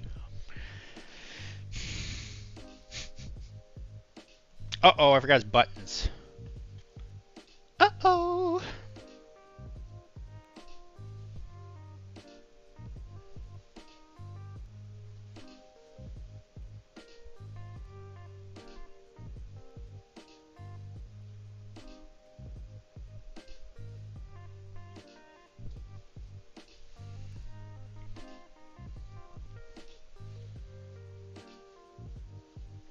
So, Gemini, how long is it going to take for you to want to become a pirate and play Blood and Plunder with Dylan? Because from what I understand, there's people at Squabbling that play it, right? I've bought stuff from there before, and I know I've seen the owner at least with the starter sloop on his table. It's on your short list? Yeah, bro, you should come over to my place. We'll play the hell out of it. I'll tell you that right now. Blood and Plunder. There are some Blood and Plunder players. Are they doing events? Like, I pay attention to their Discord real sporadically, because it's kind of hard to keep track of everything on that. That's a pretty busy Discord, I gotta say. Which is good. I'm glad they're doing well.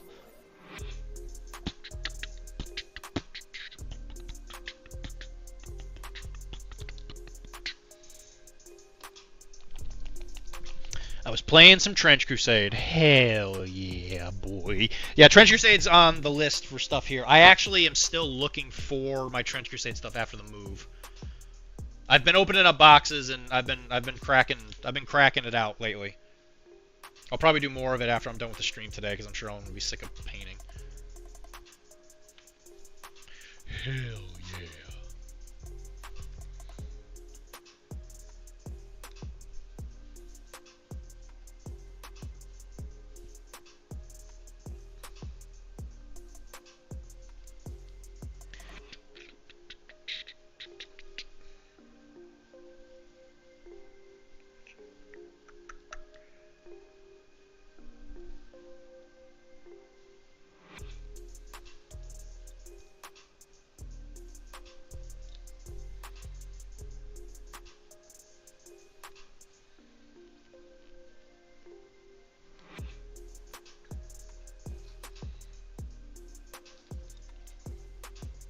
Yeah, Blood and Plunder is the bomb.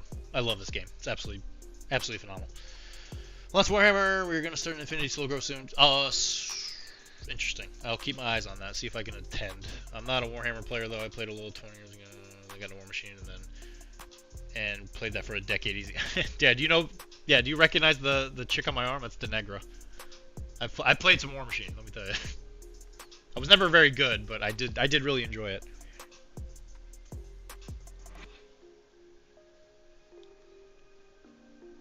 I'm curious to see how they handle Crix with the new edition. I bought some of the new Signar because I've always been a bit of a Swan. But the new like I played a lot of Men Off. Yeah, for sure. I've always had Fiora on my desk. I don't know where she is these days, but yeah. See, I'm a big Fiora player. I loved her. Just lighting everything on fire. It's always really funny. Yeah, I played a lot of Men Off. I played a lot of Crix. I was definitely a lover of the Dragon Fleet. I was a big Scar fan. Like I really loved Scar. I love like the dragon ladies. It was definitely one of my favorite parts of the lore, and I'm really curious to see when they're gonna bring that stuff back. So like the Crix that's out for the do you play the new one? Yeah, she's definitely the best part of Crix in my opinion. Like the Lich Lords and all, it's like whatever, yeah, whatever, fine, for sure, undead, but dragon pirates, I was like, yo, who are also hot. Like I'm like, yo, I'm in. Where do I sign? I'm in like Flynn, baby. I'm just a simple man. I'm not made of stone. Like, I know what Daddy likes. You haven't played the new stuff. Are you so like have you paid attention to it like at all with the lore? Like there's just like a lot of stuff that just hasn't been answered. Like people just like disappear. Like what happened to Scar? Like the new Crick stuff, I'm just like meh. Because they really went into the whole, like, Cephalix kind of thing. And they're more like the mechanical part of it, because it's like it's specifically like the Necufectorium or whatever. But it would be stupid for them to not bring back the Dragon Ladies. And I'm going to be honest with you. As soon as the Dragon Ladies become available, I'm in.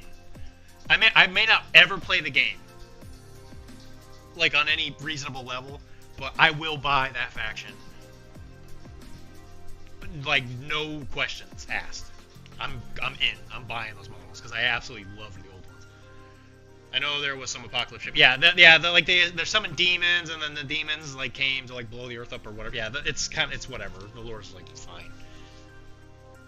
But I'm just more anxious to know like what happened to some of the named characters because they just kind of hand wave it. They're like, yeah, a bunch of them died or whatever. But then like.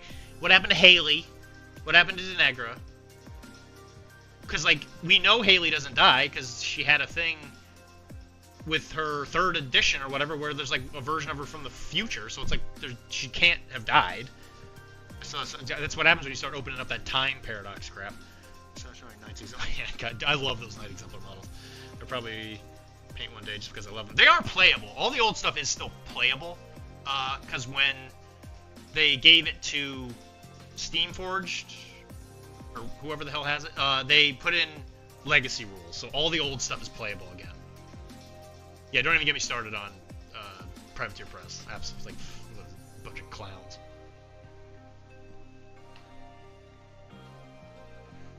By the way, if anybody's listening to this and they don't care, I'm sorry.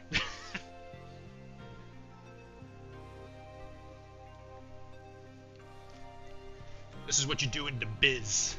The biz.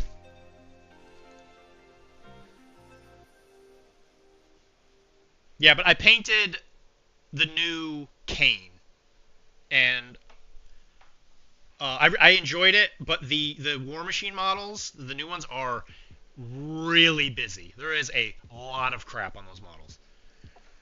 Well, not active. Well, not active. Yeah, I get what you're saying. You kind of like pay attention to it from a distance. Like you love from a distance. Yeah, I was thinking of playing it with a friend of mine named Cyril. He is at the Webway. He's a great guy, and he loves Signar. Or I'm sorry, he loves Khador. So I bought the new starter when I saw like a pretty good deal on it, and I gave him the Khador half because PCN was really getting into a War Machine mood. So there was a bunch of them that were gonna play, and I was like, okay, I better jump in on this now and start working on it. But since then, I don't think they've really they haven't talked about it much, actually, now that I think about it. So I'm glad I didn't buy a lot. I bought the starter and I bought some of the jacks just because I saw them on a pretty good deal, and I was like, let me just grab these now when I got a chance.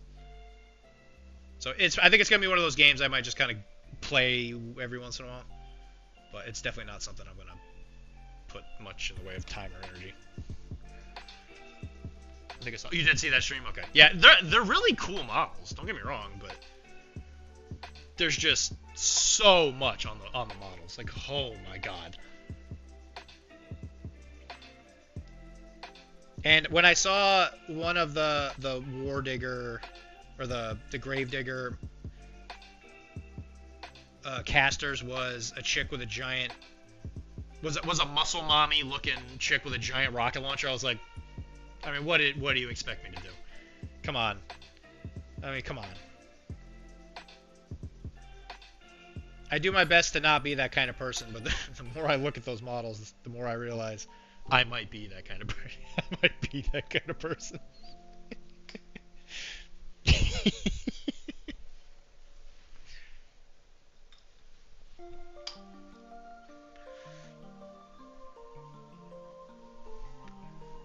Gemini, why? I feel like we would get along really well. Why are we not hanging out?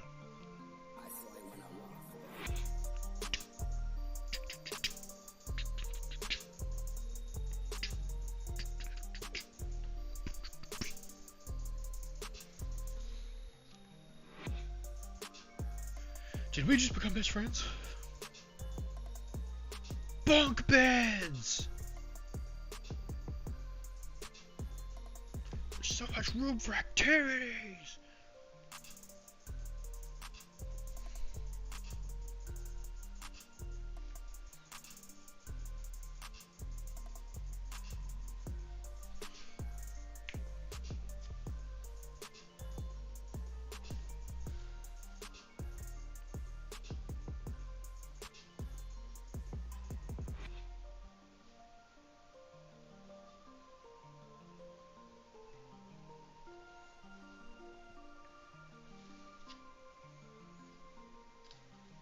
If we're gonna be best friends, though, Gemini, there's only one rule: don't touch my drum set.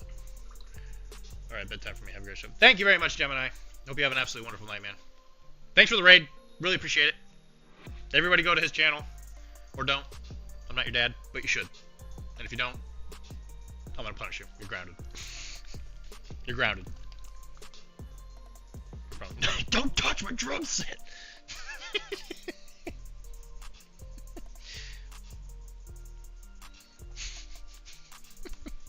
Have a nice night, man.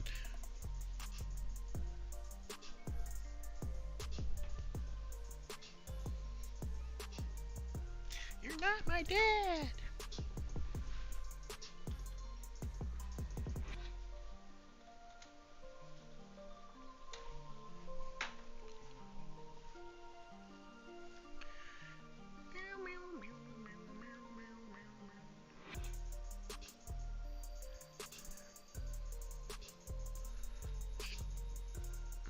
Mr. Anderson.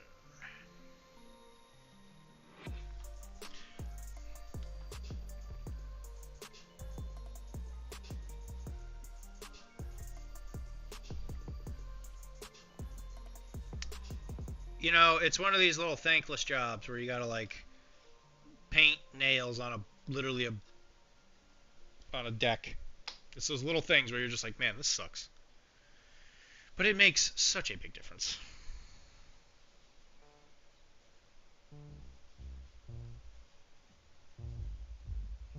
The difference between when somebody looks at it and they're like, yeah, this looks like everything else I've seen all day, and then somebody being like, hot diggity damn. Damn, boy. You sure is a lucky bastard.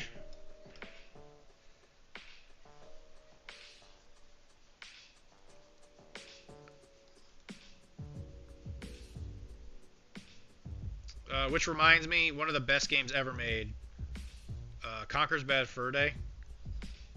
Man, that game was a gem. That game was a gem.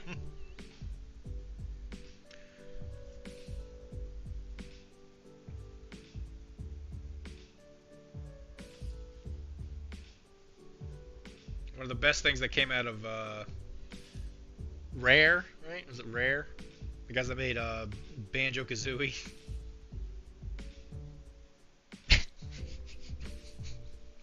That game was so good.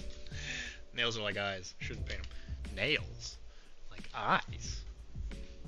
Well, you know what, Jeff? That's why, that's why everybody's like, Dr.D, will you paint my chest? I'm like, yeah, babe. Yeah, babe. I'll do that. Yeah, babe.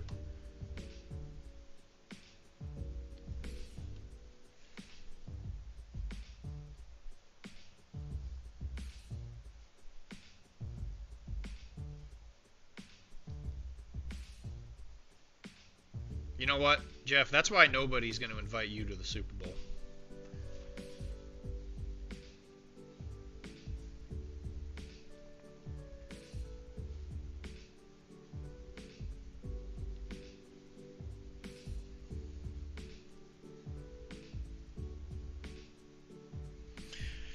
Now who you inviting to the friggin' Super Bowl? My new best friend, Boxer Brown. Will you paint my chest? If you want me to, man. I feel like we're at that part in our at that point in our relationship. I think we can do that.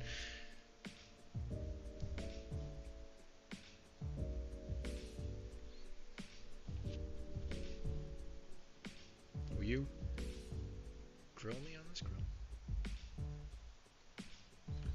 Have you? I'm gonna have to require you to watch the grill video if you haven't watched it already. Before I'll paint your chest. Have I made you watch the grill video?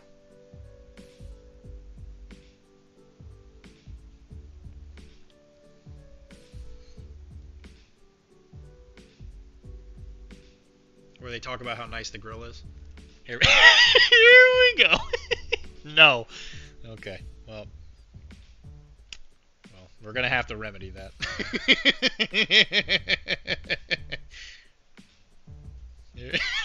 Here we go. You don't click links from strange men. Okay, I'll just get I'll get Kevin. I'll get Kevin to send you the video.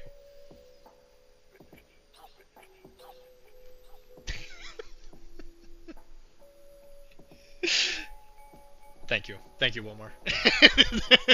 Thank you for that. There we go.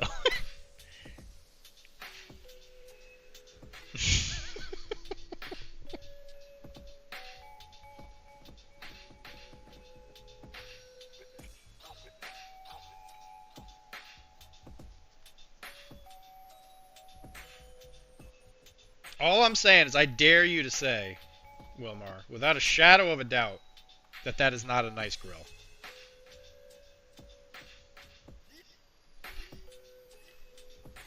I want you to look. I want you to let. It's the strangest face. Yeah, he's an odd one. He's a real odd ducky. Wilma, I dare you to look in my eye and you tell me that that is not a nice grill. It is a very nice grill. This is a nice grill.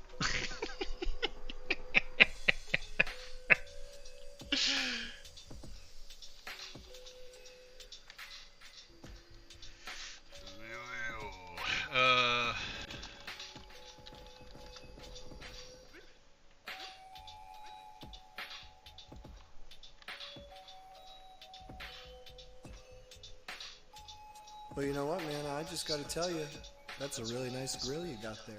That's a really nice grill you got there, man. It's nice, right?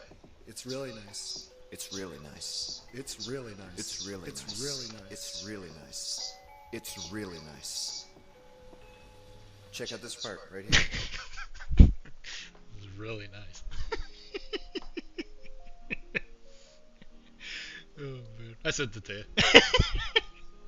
You gotta watch the whole thing. And I know you will if you haven't or not. I'll know if you've watched the whole thing. It's a very nice grill. You can't lie to me. I'll know. I will know if you haven't watched it or not.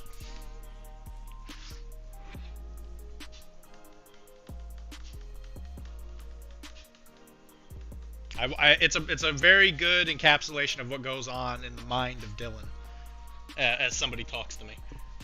As somebody speaking to me. These are the things that I'm thinking. Does someone have... No. Oh, God, that's disgusting. No. God, Jesus. What the hell is wrong with you, Jeff? Jesus.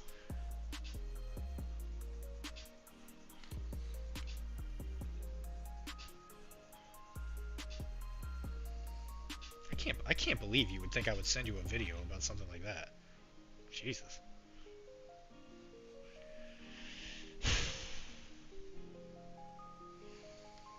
Wilmar, can you believe this guy?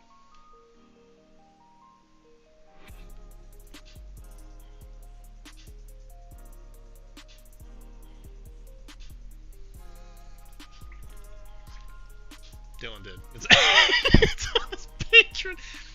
Yeah. You gotta pay them bills, you know? You gotta pay those bills somehow. You know what I'm saying there, man? It's all about, going man and dang, man. It's all about dust in the wind, man. Yeah, dust in the wind. That's what we tell ourselves, ain't it, Bo Bauer?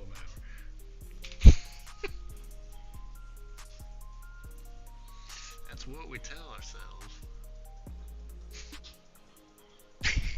That's a nice grill. Isn't it a full video? I know they had to re-upload it or whatever. It looks like the full video. Yeah, it looks like the full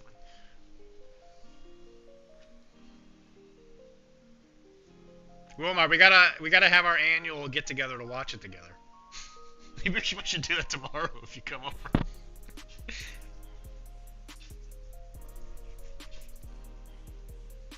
Yeah, I think this guy's done. I got a black rim. I gotta give him a rim job. Give him a pretty sick rim job. But I think I've done. He's good. If hypothetically D had to go before a judge to get custody, that video would sync up before it was over. Got a link, for. I sent you a link. I sent you on Discord. I think it was you, right? Yeah, I sent it. You making everyone? No, I'm not gonna make everyone watch it because they're not ready. They don't understand how nice of a grill it is. You can't just make somebody understand the grill. Oh, to the Patreon. I don't actually have a Patreon. Oh, I guess we have the PCN one. I guess we can do that. Yeah, the Digital Nomad tier. I'm not gonna link it, but yeah, the Digital Nomad tier of PCN. That's technically mine.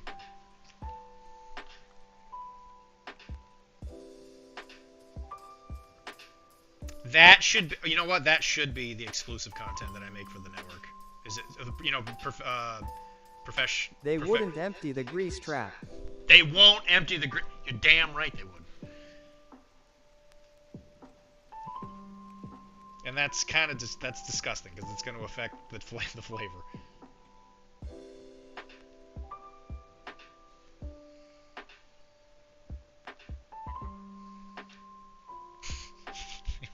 Empty the grease trap. See, Wilmar, this is why we're best friends. You get this. You get it.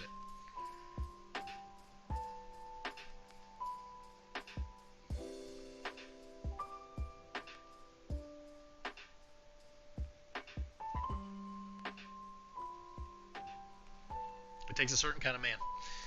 No, the one where you F the grill, Dylan. Keep up. No, I mean, I get it. It's not even how, that's not how you spell my name, first of all. And, no. That's not on Patreon, okay? That's a video that I have on my phone that no one else gets to watch. Only I open that video around 11:53 p.m. right before I go to bed. Because sometimes Daddy just needs a little help to get to sleep at night, you know? Who's to say? Who's to say?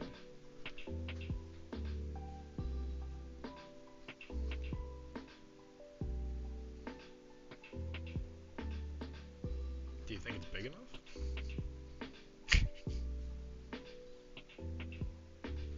Well, you know, who's to say? Empty the grease trap.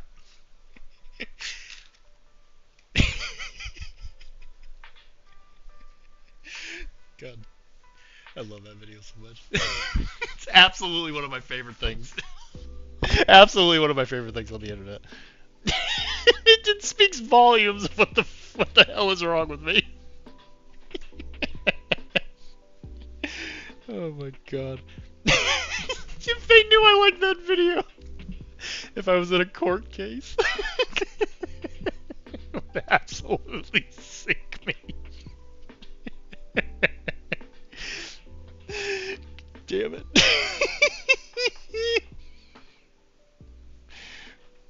Well done, Chris. Hey, look. He's done. Yar har, big booty. Big thing of rum. I did forget to do something on this guy. I forgot to get his earring. Yeah, these guys have like big hoop earrings. It's kind of weird. It's funny how things that are old become new again or whatever, because the Dutch, apparently in the 16th century, had a lot of like weirdly millennial outfit things.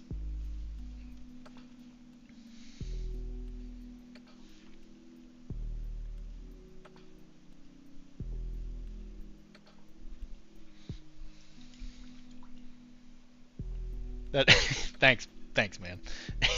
It's one clean ghost. Ooh, spooky ghost, oogie boogie. I serve the English crown, oogie boogie. And I think this boy is almost done as well. I think I just got to do his little foot wraps, and I think he will be good. Oogie boogie, I'm a spooky ghost man.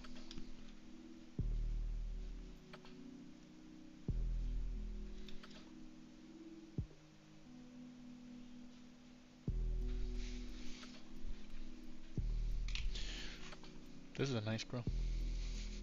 Yep, definitely watching that again before I go to bed. Okay, so yeah, you're going. Here's not good. I don't know if you want to bring it to. Okay.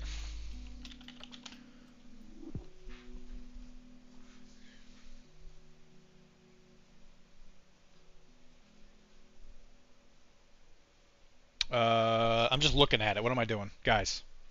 Please send help.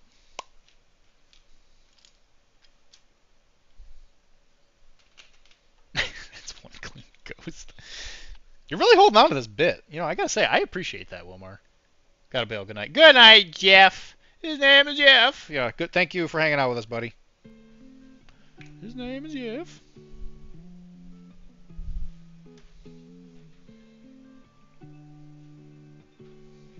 I'm sure I'll talk to you later, man.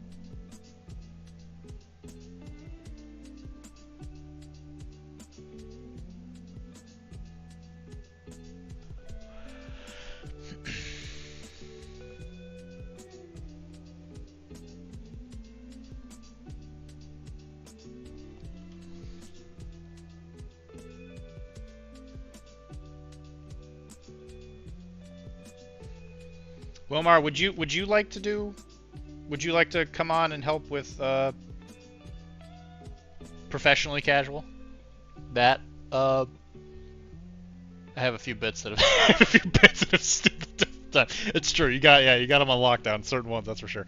Would you want to help with professionally casual, the talk show podcast where we go on and talk about literally whatever stupid thing we could possibly think of? Literally just a blab. What do you think of that?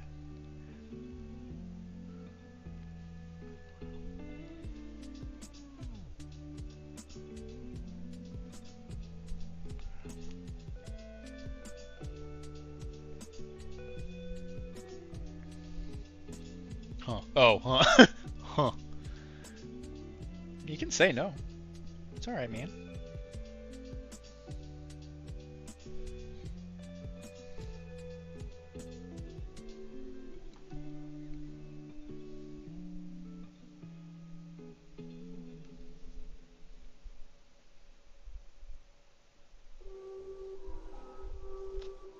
It might hurt your political career.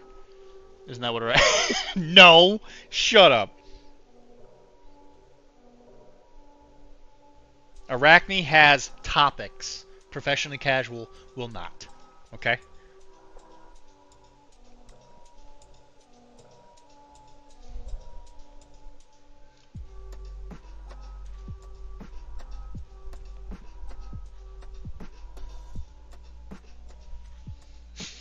You shut your mouth.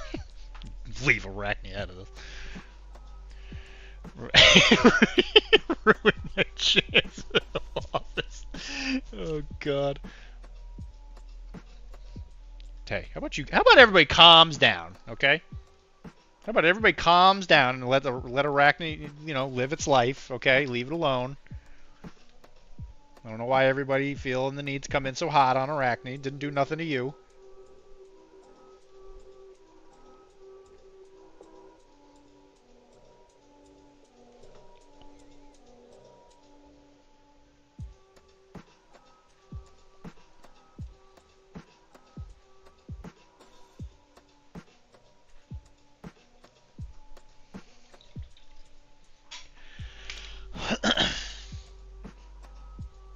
Yeah, I Don't will. tell me what to do. You ain't the government. You ain't the government. How do you know? You don't know that.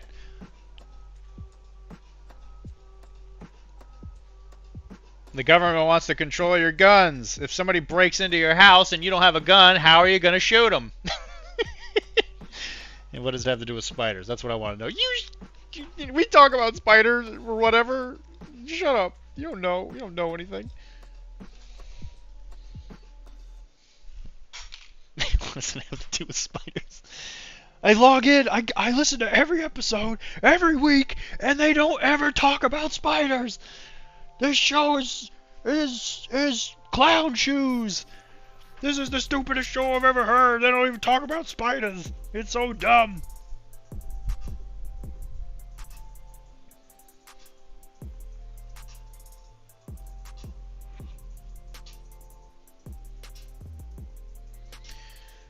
He refuses to use the banner. It's insulting, really.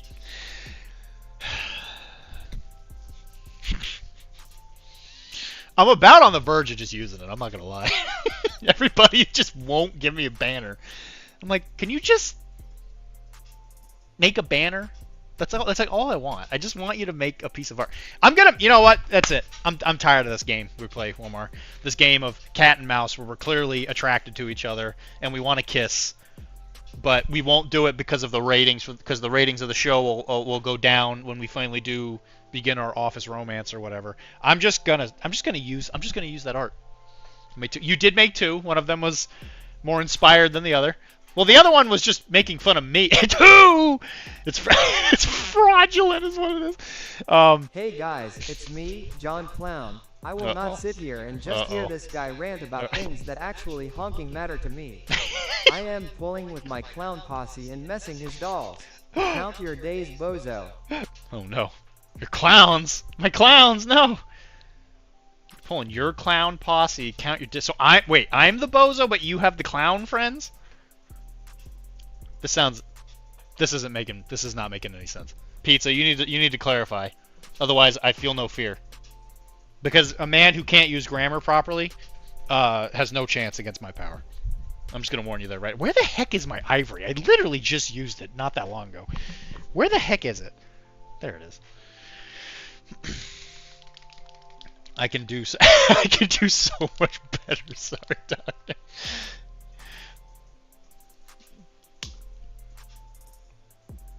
I just wanted art. It's like all I want. And there's like a bunch of people who are like, yeah, I'll do it. And I'm like, I don't even want it complicated. You can use the same art. Just put a damn logo on it. Like, damn. Bro really dissed me and I studied to understand him in school. Yeah, well, that's what happens when you get to the pros, Mr. John Pizza. You went to the Olympics with your big fish in little pond mentality. That might put you in a good spot in collegiate, but you ain't gonna make it out here in the real world.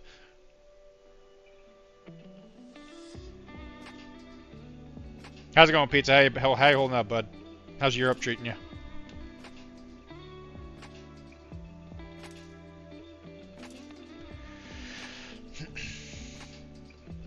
There's monsters out there, and all you can do is eat pizza?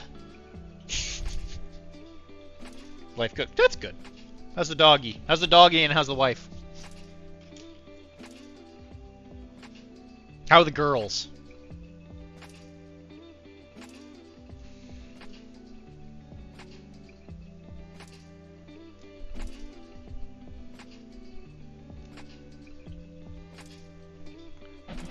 He thinks he is. He is Dr. Law. Sleeping. By the way, my restaurant caught fire. Oh, okay. How? Okay. Well, there's a wide range of what that means. How much fire? Like a tiny bit of fire, or just a little fire? Like still employed. Like you're doing really good. Oh yeah, my office, my business caught fire.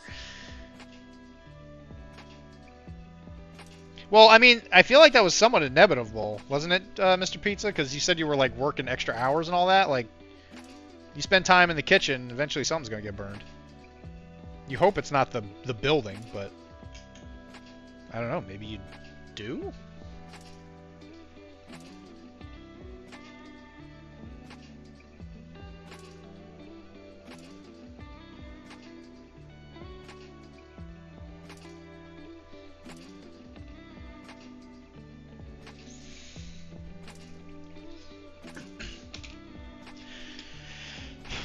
By the way, does anybody ever get that reference? Every time I do that pizza reference, I'm always kind of curious to know who catches these things.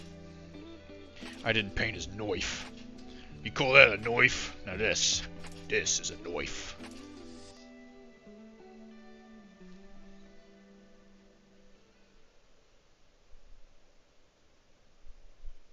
The whole the bit is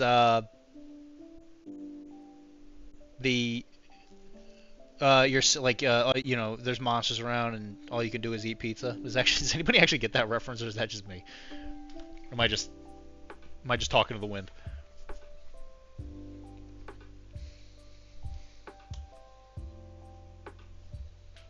It was an electrical fire. We were closing shop essentially, and it started smelling like barbecue. Yeah, smells like I heard that wires burning smells really bad. Turns out one of the extractor vent fans caught on fire because of some random wear, essentially. Yeah, I'm sure. Fire brigade showed with 2 trucks, thermal candles. That's cool. So, is the place going to be closed down until they can fix it? Like, so are you out of work? What I'm asking is, are you going to paint every model you have now because you're not working?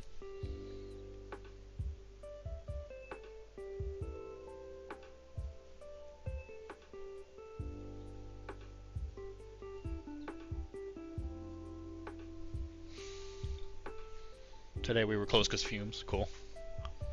Yeah, I bet that's rough, man. I'm glad to hear you're okay. What a way to end the day.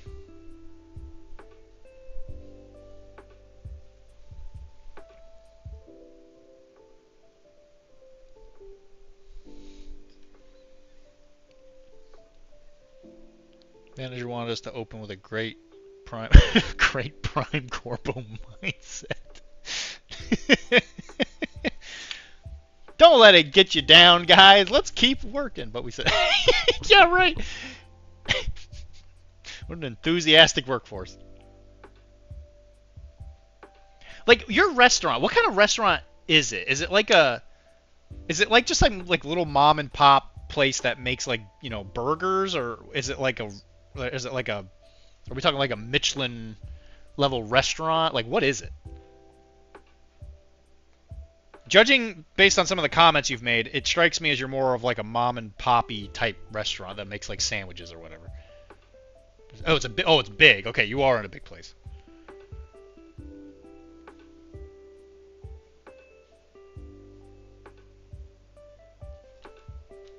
Because you've made comments about the neighborhood it's in. About how there's people there who want to stab you.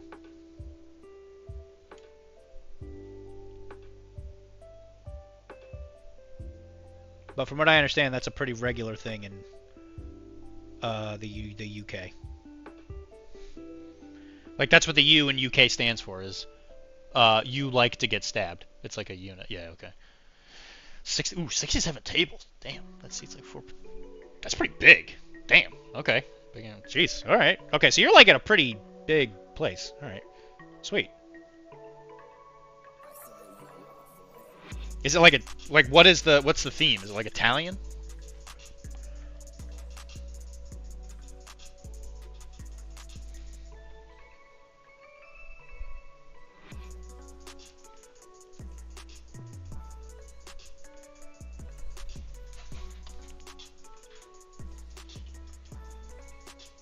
Pizza, yeah, we're supposed to be American style pizza. Yeah, I hate to break it to you, that's not a thing.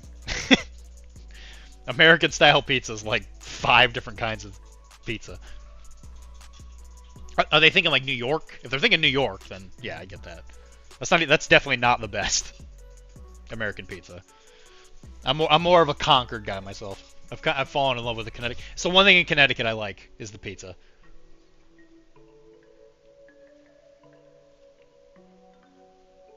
And and both of my parents are from there, so I guess I like them too. They're all right. I'm into Italian stuff, if you ask me. Sure. I mean, you can't beat Italian food, though, you know?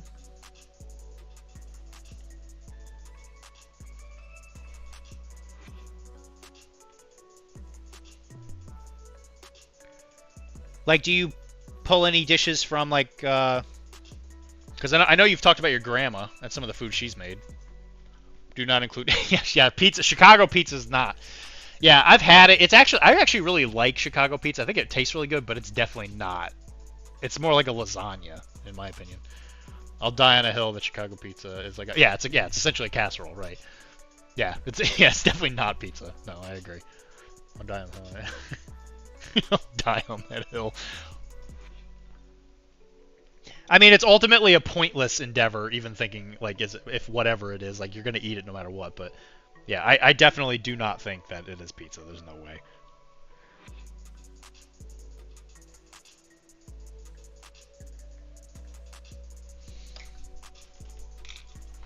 Hey guys, it's me, John Pizza.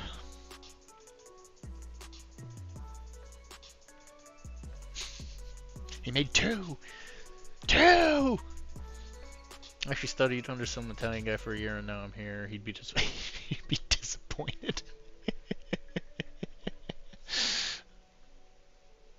Was it at the same place, or did you study under him like somewhere else?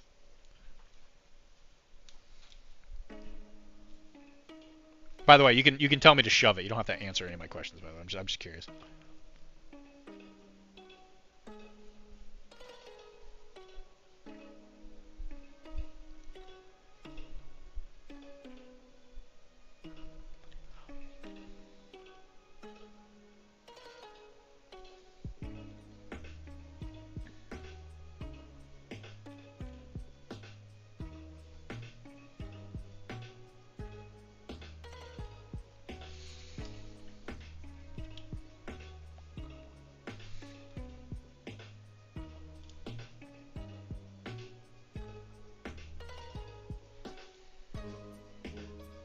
Sorry, this is a tiny little detail. I'm getting my eyes on this. He got a tiny little knife in his pocket. He'd be disappointed. Spain, different restaurant. I've been making pizzas for like 11 years. If you stab me, I bleed marinara, brother. Do you like, I'm always kind of curious about these things. Like, when I think about chiropractic, when I go home and people want to talk to me about chiropractic, I still like enjoy doing it. Like somebody be like, my neck hurts. Can you help me with my whatever? And like I actually legitimately enjoy doing it. When you go home, do you just like make pizzas? Like if your wife was like, hey babe, can you make me a pizza or whatever? Like what would you do? Would you be like, yeah, and then pull out like a Red Baron's or whatever they have in the UK, or would you like get the dough and you'd like you start doing like like spinning it around or whatever? Like what would you actually do? I dig the gig as long as it's a doable shit. Yeah, I mean, well that's like any job, right? It's like any job. Like I feel like any job would actually be kind of enjoyable in some ways, as long as it's like there's like reasonable expectations. When people call sick and you have to solo, yeah, you see that's just bullshit, right? You have to solo kitchen, and yeah, I do pizza at home. Okay, so it's like, but like, what's the extent? Like, do you like, oh yeah, I'm gonna give my wife the pizza that I make at work, or do you just like, phone it in?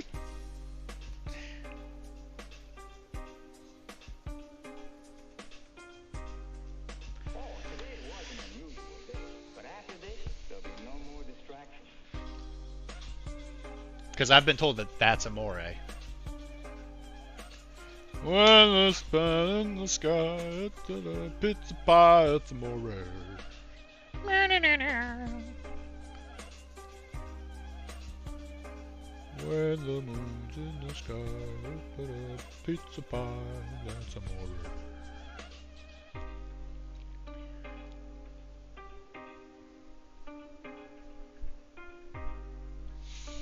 Yeah, soloing any job is just god awful. I sing that song often. That's amazing. And I'm not you're not well, you work in a kitchen. Not a lot of people that work in kitchens look they tend to go in a few different directions when it comes to work, to like a look, and a lot of times it doesn't look healthy. I'm just gonna put it that way.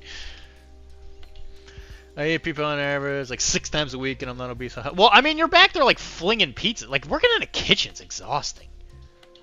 People it's like like do you actually do like the full ordeal? Like, do you guys make your own dough and all that stuff? Because if you're at a restaurant that size, then you've got to be doing something that's not just like phoning it in. Like that place is making money. Otherwise you wouldn't be able to stay open. Where did I put? When the moon's in the sky, pizza pie, that's amore.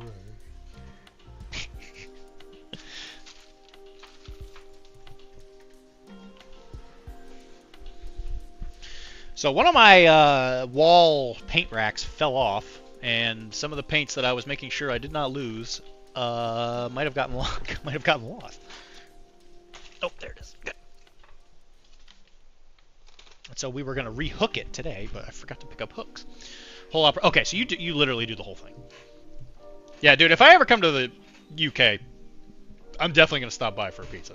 I'm gonna tell you that right now, and I'm gonna tell you how American that pizza is. Whatever the hell that means. Have you been to the States and tried the different pizzas here? Like where they're legitimately from? So like I will say a Chicago style pizza, it does taste significantly better in Chicagoland.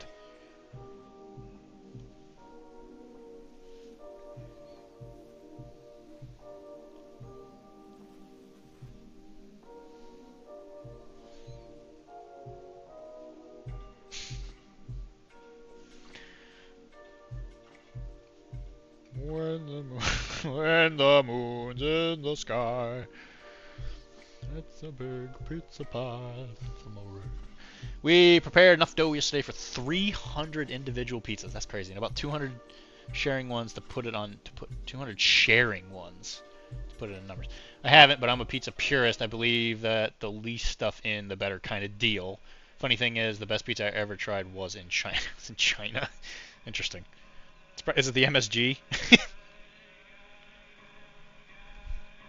Where they dump in MSG into their pizzas?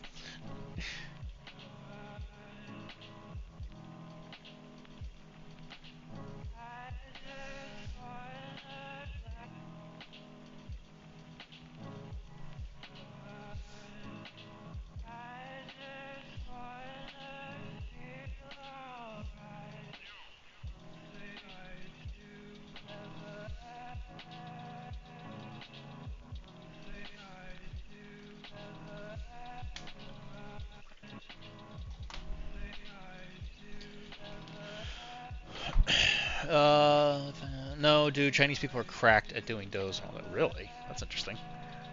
I've noticed that people in Asian countries tend to really specialize in things. Like, they get really, really good at doing, like, really weirdly specific things.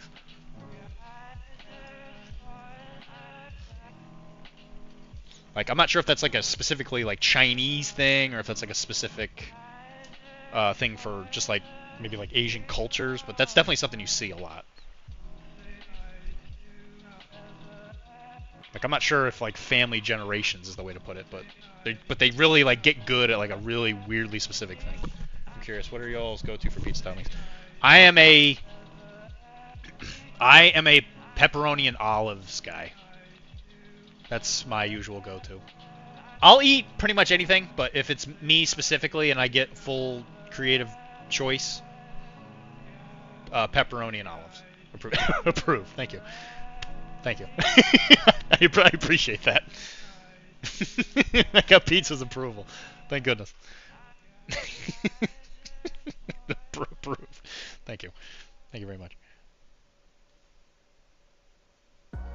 Yeah, because I mean pepperoni on a pizza is classic, right? That's just like, it's like the perfect flavor profile. And I think olives, I really like the oil. Like I just really like how the oil mixes with the oils from the meat and all that. Olives, how do I cancel myself? I eat a lot of Kalamata olives. Let's just put it that way. I love Kalamata olives. Love them. I will judge you. I will judge you depending on what you choose. We definitely judge some orders, man. I've done some truly some hideous stuff. I admit, like, I know as a cook, like, you guys probably do judge, like, certain things. For a while there, I would try and, like, apologize for some of the things I would order, because I really like margaritas. So, like, a margarita pizza is really, really good, but I have an issue, at least in my brain, where if I order food and it doesn't have meat in it, I'm going to be hungry. So I feel bad whenever, like, I feel like I need meat, otherwise I feel like I don't feel, like, fully satiated. I know it's, like, in my head. I know I would eat it and I'd be fine, but I will order, I'll look at the lady, or whoever, the waitress, and I'll be like, I'm going to order a margarita, but can you throw on pepperoni or whatever? And then I'll specifically say, I know that's not a margarita, and I'm sorry. Because I know that some cooks get upset if you get a margarita that is not meatless. Like, I know that's a thing. I've heard that before. We definitely, it's a regular thing for me to go, yo, man, get over here. Look at this chicken. What the fuck is with this? You know, if I was a cook, I would just have to pretend that every single person that went into my restaurant was like a pregnant lady, with just like the weirdest like cravings. Like, hey, oh, look at what this pizza. He wants sausage and Pop-Tart. He wants some Pop-Tart crumbs. Can we put Pop-Tart crumbs and sprinkle it over it? He said, put some croutons. Put some croutons in the pizza. Yeah, that sounds disgusting. Jesus Christ.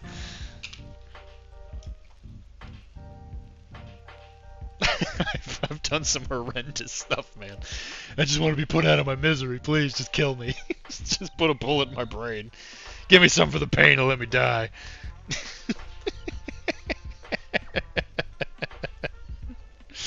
Oh God. Said I'm allergic to peppers. Oh, dude, the other day, a guy walked in and ordered a pizza that had peppers, jalapenos, and roquito peppers, right? I want to make sure I know what a roquito is. I think I know. I think I know what that is. Just double check. Just gonna do a quick double check. Roquito.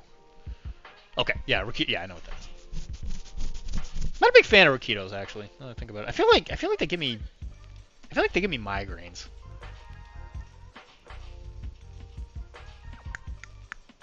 Yeah, something about those peppers has never rubbed me right. That's why I don't think I know what they are. I'm not a big fan of them. Anyway, he said I'm allergic to peppers. Take off the peppers. Waiter rings the thing, and I had to explain to the customer jalapenos and roquito peppers are still peppers. I think it's in the name, don't you think? Roquito peppers might be a pepper. Do you have an EpiPen on you, or I'm not doing it? Okay, dude still said yeah, do it, and I'm like, nah, man, nah, man, I can't. What game is he playing? Like, why did he even bring it up? Fucking people, dudes. I don't understand. Like the weird attention-seeking thing that people do.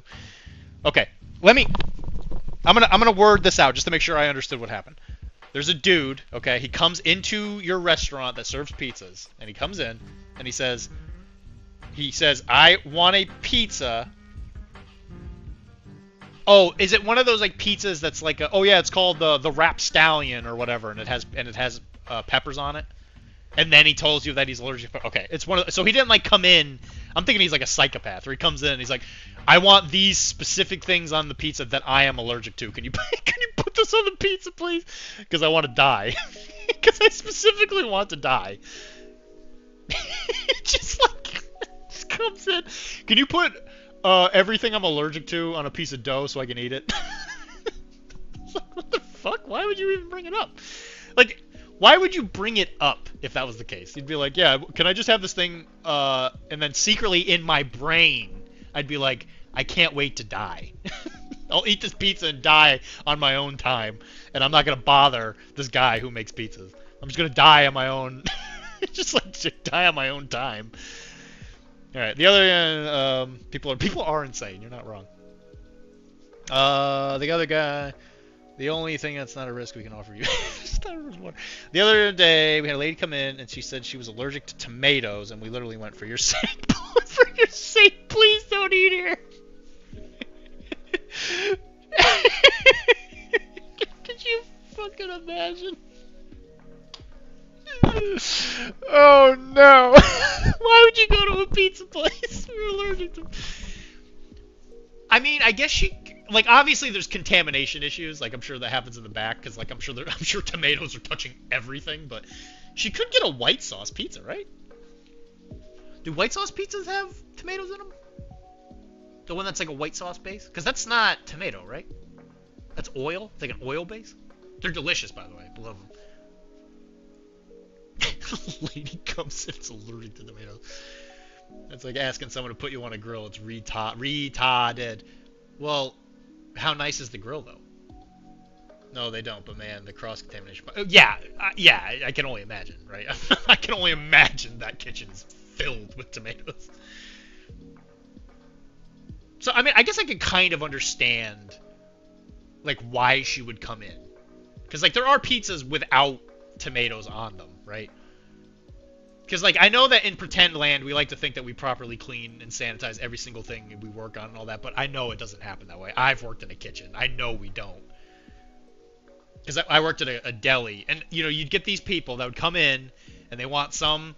It's always the people that are the biggest pains in the asses, where they're like, yeah, I want this, like, really complicated sandwich, but I'm allergic to, like, everything in the sandwich toppings bar. I need you to decontaminate this entire workstation, and then very specifically grab these things and change your gloves like in between each thing. It's like, my dude, this sandwich costs $9. Why are you being such a pain in the ass? Like, make your own damn sandwich. Go buy the ingredients and make it at home. It would be cheaper. Just make your own goddamn sandwich. Anyway.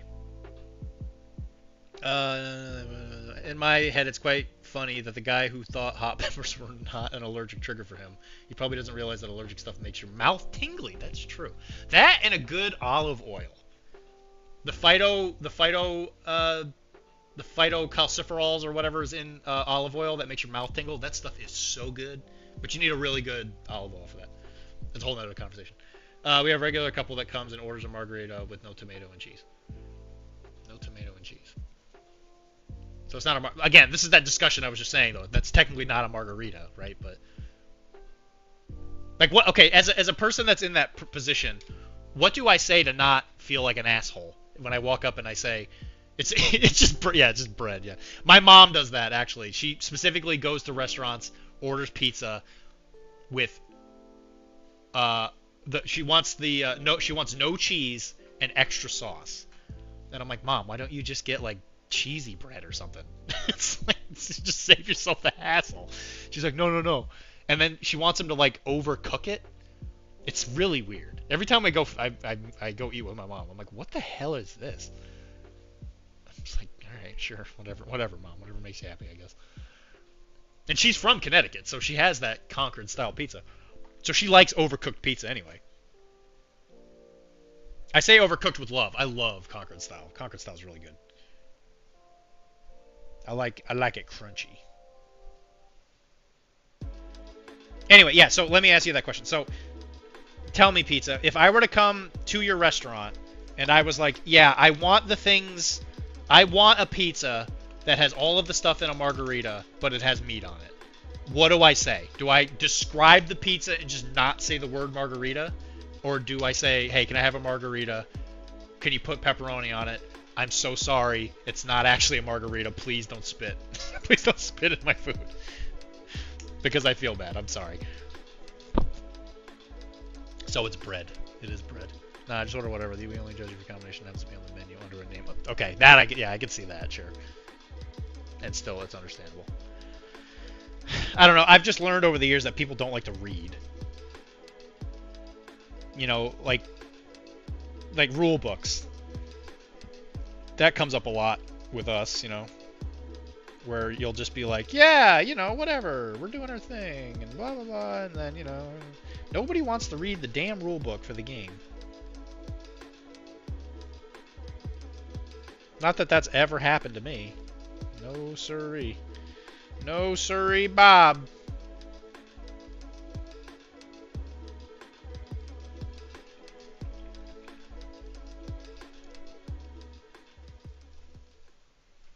I was in the middle of doing something and I completely just forgot what I was doing. Would you walk, boy?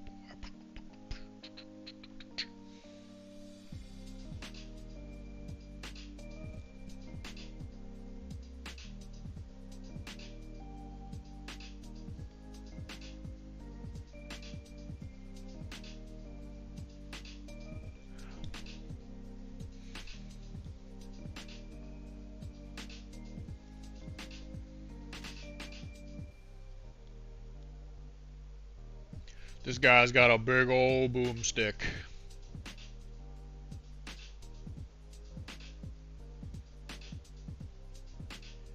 God dang. Just so you know, Pizza, at some point I will be painting Spaniards. I'm sure you'll love that.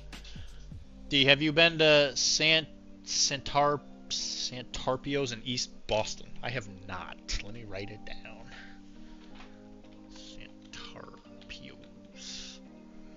There's one in Peabody. There's one in Boston, there's one in Peabody, and there's two in Boston. They have the same phone number. It's probably the same place. It's weird that it's listed twice, but okay. As a European, I want to go to the magical sad place you call Buc-ee's. The mascot has some aura around it that makes me curious. Yeah?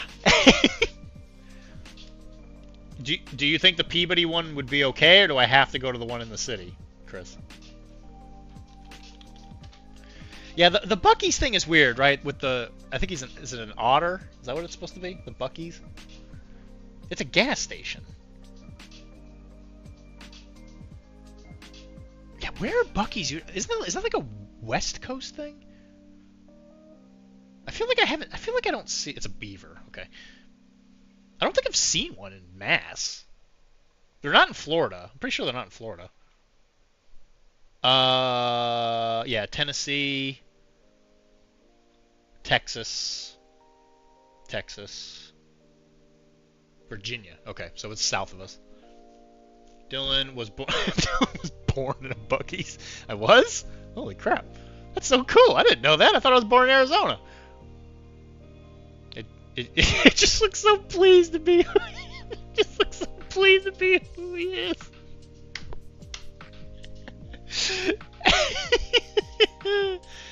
P-51 is likely okay. The one in Eastie that you might call. I can't pretend Learn to know what you're going through right now, but you let go, okay? thank you. Thank you. If you need anything, you know who to look to. Somebody else. Someone else. I can't pretend to know what you're going through right now. Yeah, Chris, by the way, I think you missed a opportunity earlier today. I was talking about other things that I don't care about, and you did not include it in your list of things that Dylan does not include. So you might have missed a golden opportunity. I think you might not have been here. Well, Peabody's a hell of a lot closer than the city. Is an experience. Okay, well, I will. You know what? I will mark that and save it. I'll go to the one in the city. I'll do it. Eastie, you might call it. And for the record, I have 100% called it Eastie quite a few times. But I do know now, after people telling me a million times, it is in fact East End. I was talking to Fred. Okay. Why were you talking to... I mean, geez, what did you have to say? What did you possibly have to say to Fred? Shouldn't he be asleep? It's adult time. Unless that's what you were telling him. You're like, Fred, I need you to know what time it is.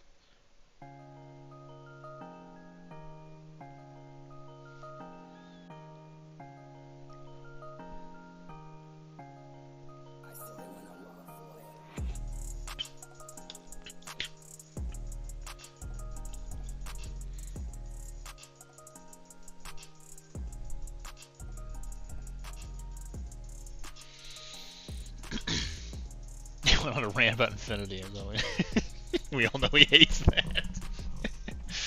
As a European guy, where should I go in New York? Where should I go in America if it's not New York? Like, what's an underrated place to go to? That's a good question. I think Boston is great for like a trip. There's a lot of cool things here. I guess it kind of depends on what you're into. If you want like nature stuff, I would almost say like Maine and Vermont. And if you want something that's probably really different than where you live, I'd probably say the Southwest. So like maybe Utah. Utah's kind of is pretty nice in that regard.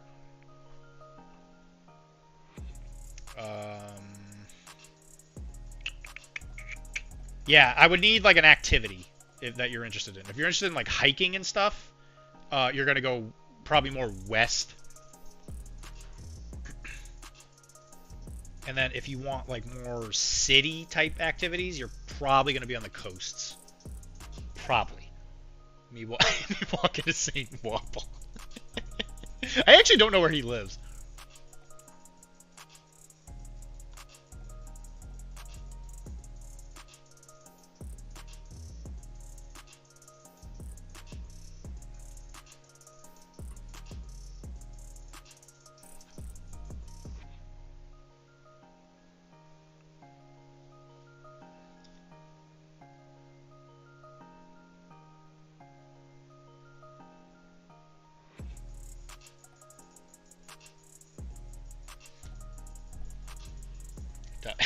Dr. Dots failed this time. Damn. Grand Toons, yeah, Wyoming, yep. There's a lot of really cool things like in the southwest, Colorado-y type area. Yeah, me and Waffle don't stay in touch too much. That's a bit of a thing. I keep reaching out, he just never answers me.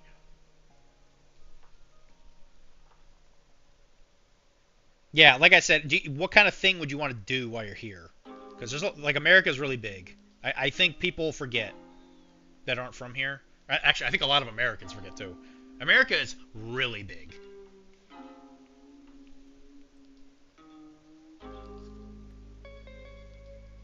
So if you have like a specific thing you really like, then it's really easy to get you like a thing, right? So like let's just say like if you were into American baseball or whatever, right?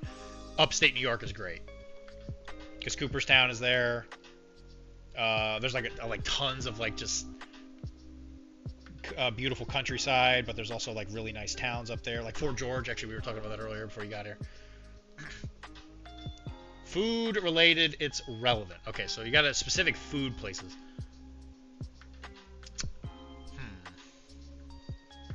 What are famous food places? Well, if you want like a combination thing, I would actually maybe say Texas, because like Texas has a lot of really weird, like really interesting fusion type stuff. Because you have like the American cowboy type mentality of like big steaks and whatever, but then you have a really like prevalent Mexican fusion thing going on. So you get like interesting mixes of things. So I would actually say Texas probably isn't bad, and Texas is obviously very big, and there's a lot of different things to do there. And depending on where in Texas you go, there's a lot of like different kinds of Texas.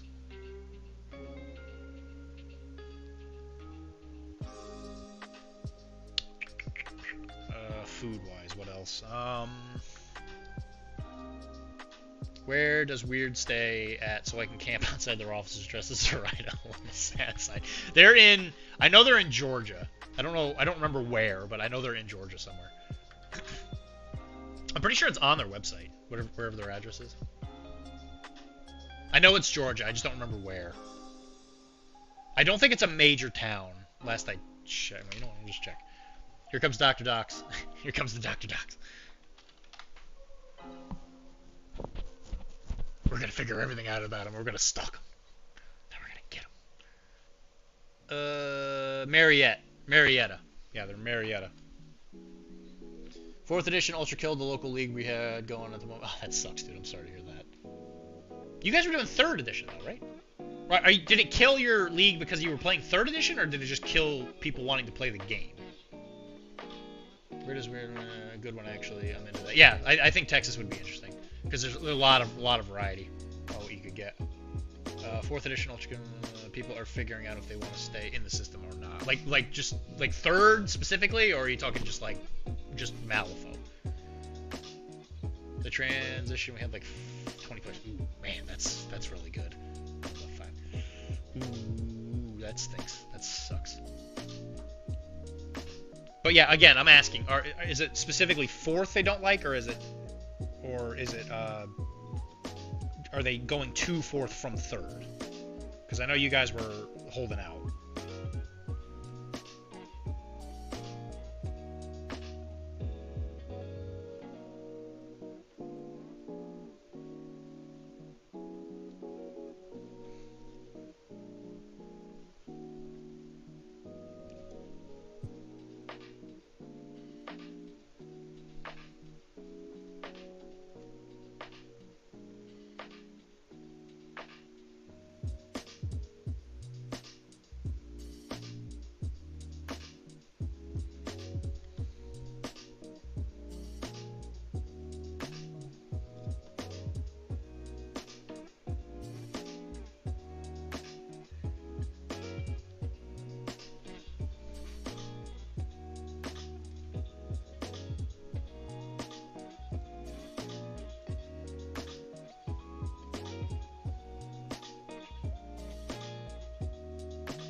It's the whole having to buy new stuff because of the shuffles. Yeah, I'm not a big fan of that myself, but I think that's just kind of an addition growing pain. I'm considering getting into Spearhead and huffing that sweet John Workshop copium. Don't do it. Do not do it. Pizza, you will be sad in the long run, because you'll buy it and then you'll get sucked in, and then you're gonna be like, well, I only gotta buy one more box, and then off to the races. Don't do it. Sweet GW copium. There are so many good games. Do not go to GW. Do not give them your money.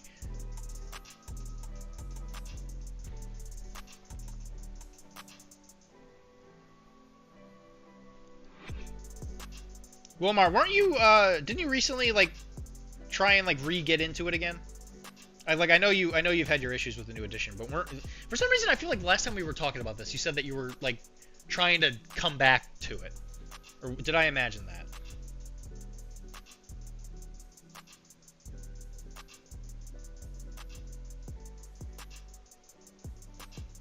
I have not tried that. I still have not had a chance to try it. And I haven't watched a battle report. I really need to watch a battle report of it or something. We were gonna play it when Jeff was up here, but we had too much fun playing Blood and Plunder. Funnily enough. What, 4th edition? Yeah, I'm talking about 4th edition. For some reason, I was thinking you said something about along the lines of like, yeah, I've been a little rough on it. I should come back to it. Or were you talking about Spearhead? At the moment, I'm mostly playing Magic. Yeah, actually, it's weird you say that. A lot of people around here have been playing a lot of Magic. Magic really popped up. I think it was that Final Fantasy set. Because it seems like people really like, they really like, Commander. I mean, Pizza's got Warlord right down the road. Look at Conflict 47. Yeah, that's true. I really like a lot of their games. They're GW-ish, but they're not quite as cancerously evil.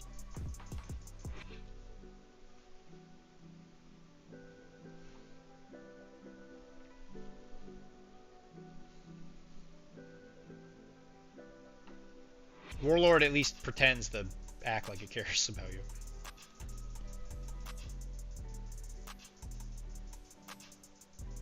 It's wild to think of those days, man, when GW, like, kind of acted like it cared.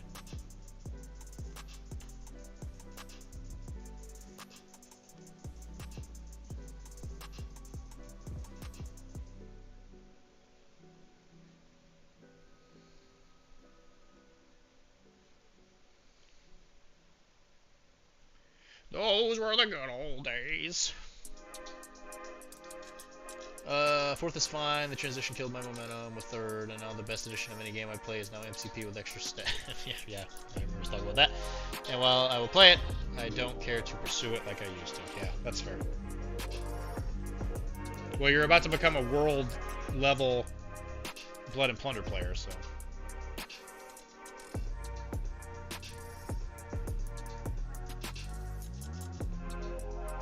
Well, it's a good time to jump into something like Infinity, actually.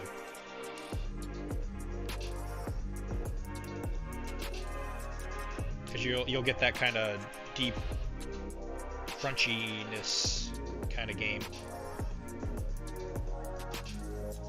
Also, any word on when your stuff shows up for B&P? Did they actually ever ship it?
Take the money and run.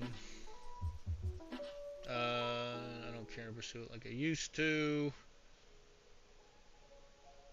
They're not publicly traded. That's why radically different incentives to get access to the capital markets. Yeah, I agree. I'm glad that Warlord kind of stayed true to its roots. GW can F off and die.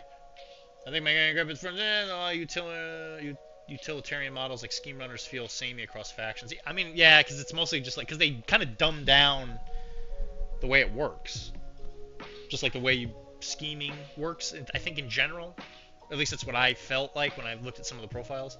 It's like, yeah, they're all like they all have high movement. They better have some kind of bonus action that involves them like getting some kind of free movement. And they're all kind of fragile. And they better have flight or something like that, where so they can go up and down stuff easier. And you happen to be on the wrong keyword or schemer, or just like, yeah, right, correct. Yeah, so you gotta have like that perfect combination of things. They took my money and ran. I like Swamp Fiends, went from having Silurids to Will-O-Wisps, and they suck. Yeah, what are Silurids in now, right? Because they were never born, right? And she's Bayou? That's kind of weird, actually, now that I think about it. Yeah, she doesn't have access to all the weird swamp monsters now, right? Because those are never born? I'm convinced most people happy with the new edition play Lord Cooper. Yeah, I was talking about the... I was talking to... I was talking to Wilmar about it and how his like base damage on his gun is like 5 or something. I was like, holy crap, this is amazing. They dumbed down the whole game. Bayou versatiles, which means you use out of keyword tags. Okay, that's weird, but sure. Sure. Hold on, Kara, message me.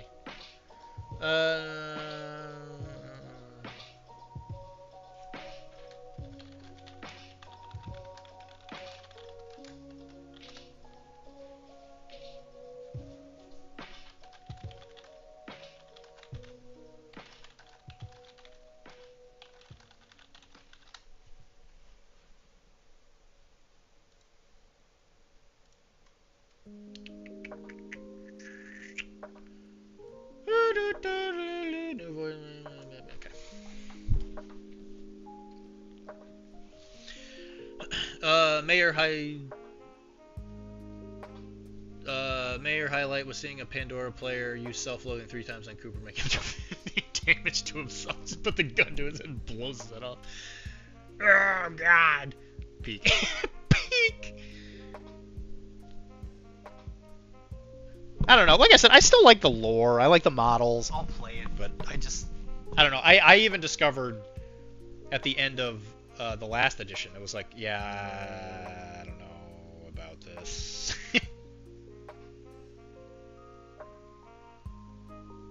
Because I was yet again at that precipice where I was like, okay, I can really dive into this and get really good and start playing with the cheese and just doing stuff that I don't necessarily agree with, or I can stop, which is what I did do.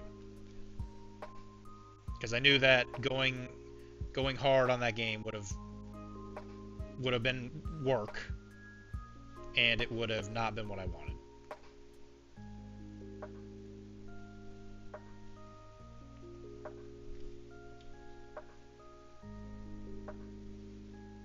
Because when I went to the GT, or it wasn't a GT, excuse me, when I went to that team event thing at Captain Con last year, when I said I was playing Perdita 1, and I got a look, and somebody looked at me and said, "Why are you doing that?" I knew. I was like, okay, yeah, these two things are not compatible.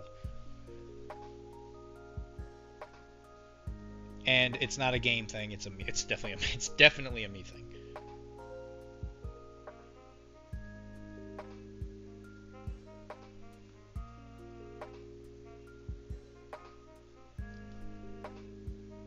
It's like, I will not be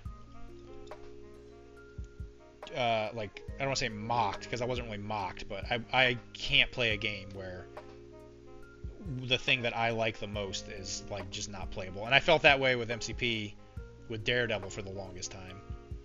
And they did eventually fix him in a lot of ways, but by the time it happened, it was too late, because I didn't care anymore, because they were too busy releasing leaders for Criminal Syndicate, while a bunch of their other stuff kind of wallowed in unplayableness. And then I kept getting told, yeah, they're not going to fix it because they don't want to make new cards or whatever bull crap. And then I was like, okay, well then I'm not going to worry about this. And then I just kind of walked away. And they did eventually do that. They did eventually fix them. But by that point, the passion was kind of already dead. The lore is super insane. I wish they made video games. Yeah, I think Nathan from Weird, the guy that's kind of like in charge of all that stuff, I think he's messing up a lot in that regard. I do think that he holds that company back because he won't let other people do stuff with the IP, which, you know, it's a choice, I guess. I'm sad about it. Give me a Malifaux Baldur's Gate and I'll explode. Yeah, dude, you know how much money that would take. Apparently Perdita's quite okay now. Her playstyle really suits this edition. Dirtily keywords suffer the most. What do you mean by dirtily? Like defensive? You talking about like kind of like slow moving defense, like Nurgle, like a Nurgle-y kind of thing?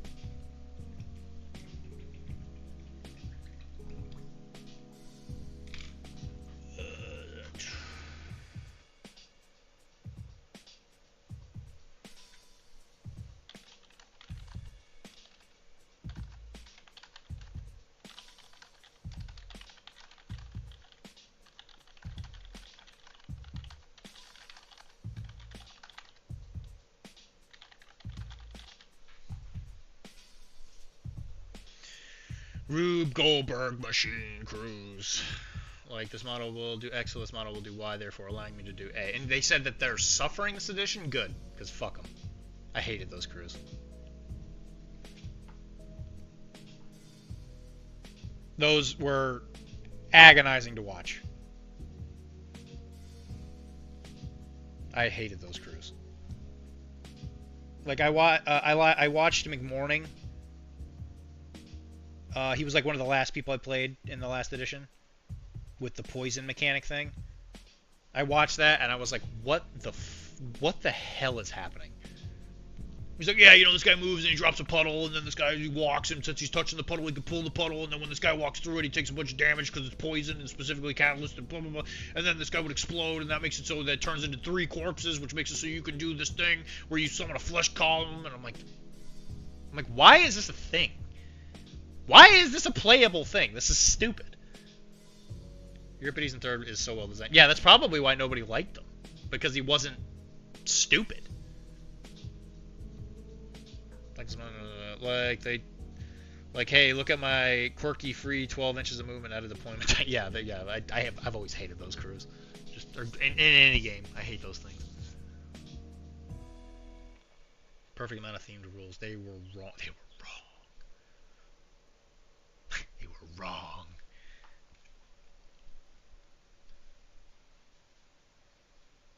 Well, you know, Wilmar, when me and you play, it's not like you got to worry about me pulling out the heat, pulling out the fastball.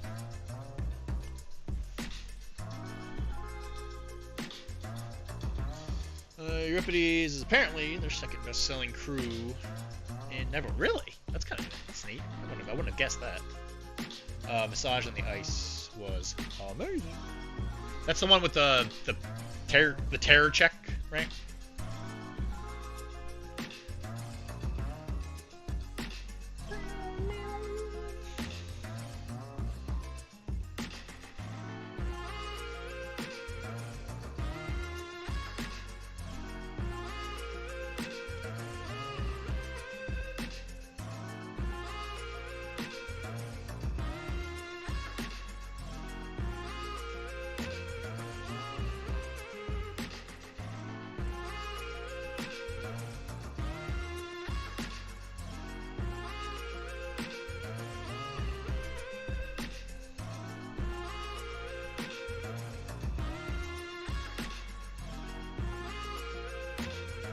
pants.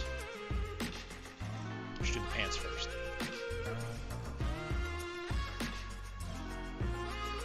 I think I'll do this in that yellow. That yellow looks really good. Keep that going.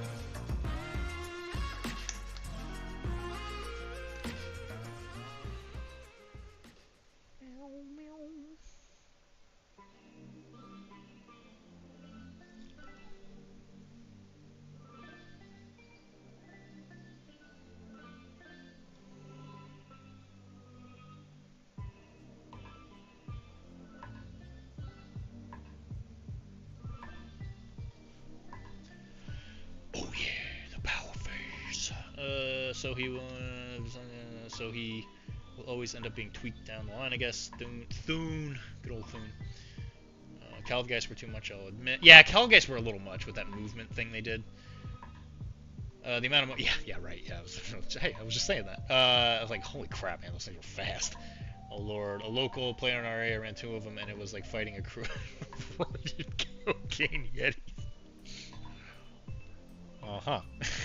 That's a very specific description.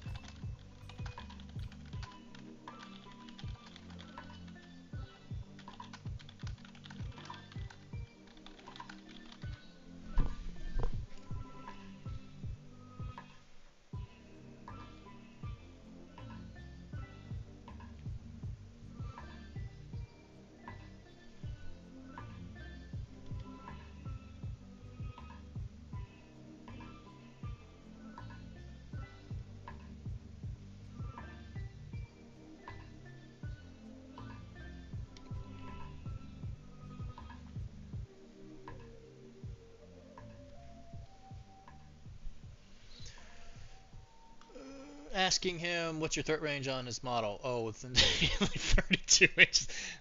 Uh-huh. Yeah? I don't know. Do you find that kind of stuff fun to play against, though, Pizza? That kind of stuff drives me insane, but you seem to be the kind of guy that likes that stuff. That's, like, the biggest difference. It's like, if you like playing against it, it's fine, right? Like, that stuff just drives me nuts. I'm just like, why? Why is this allowed to be a thing? And it's like, at a certain point, like, you know it exists, and the way that it's, like, placed in the game on certain units, it's like, okay, they did this on... It's not like this happened by accident. This is on purpose. So it's almost like, okay, so it's not like this is due to some, like, weird clerical error. They, like, the designers of the game were like, yeah, we want this, like, ice monster, this, like, icicle demon thing to be the fastest model in, like, Neverborn, or what? Well, that's definitely not true. But like this weird group moving bus, and then they're like, "Yeah, that's what we want," and you're like, "Okay, that's weird, but sure, I guess."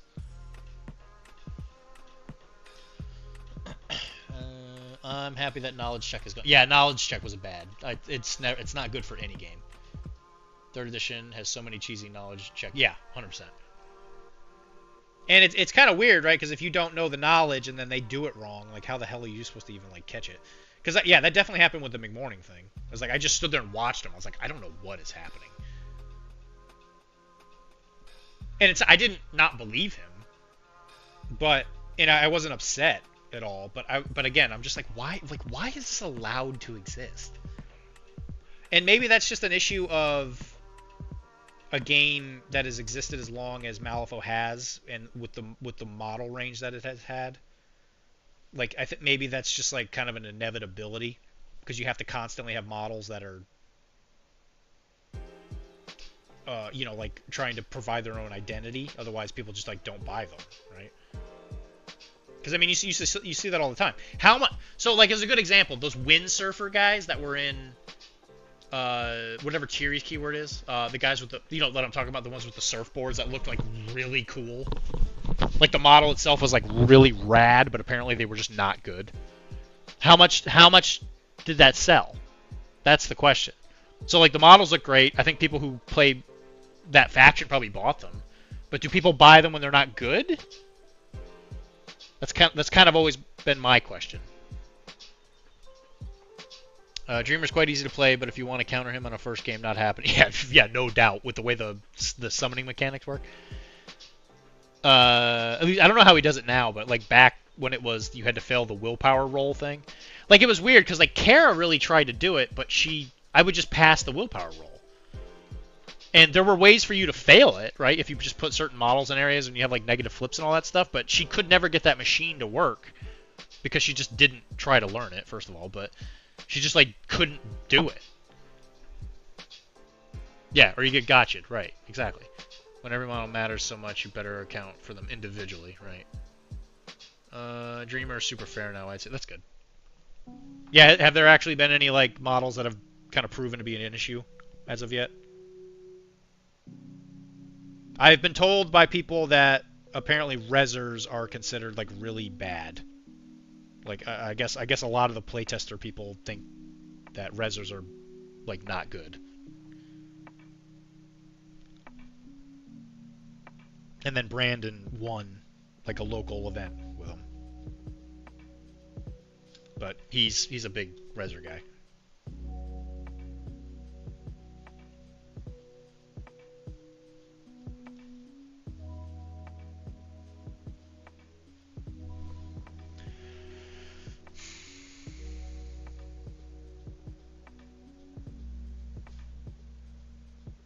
It's sad, right, that the playtester doesn't know what he's talking about.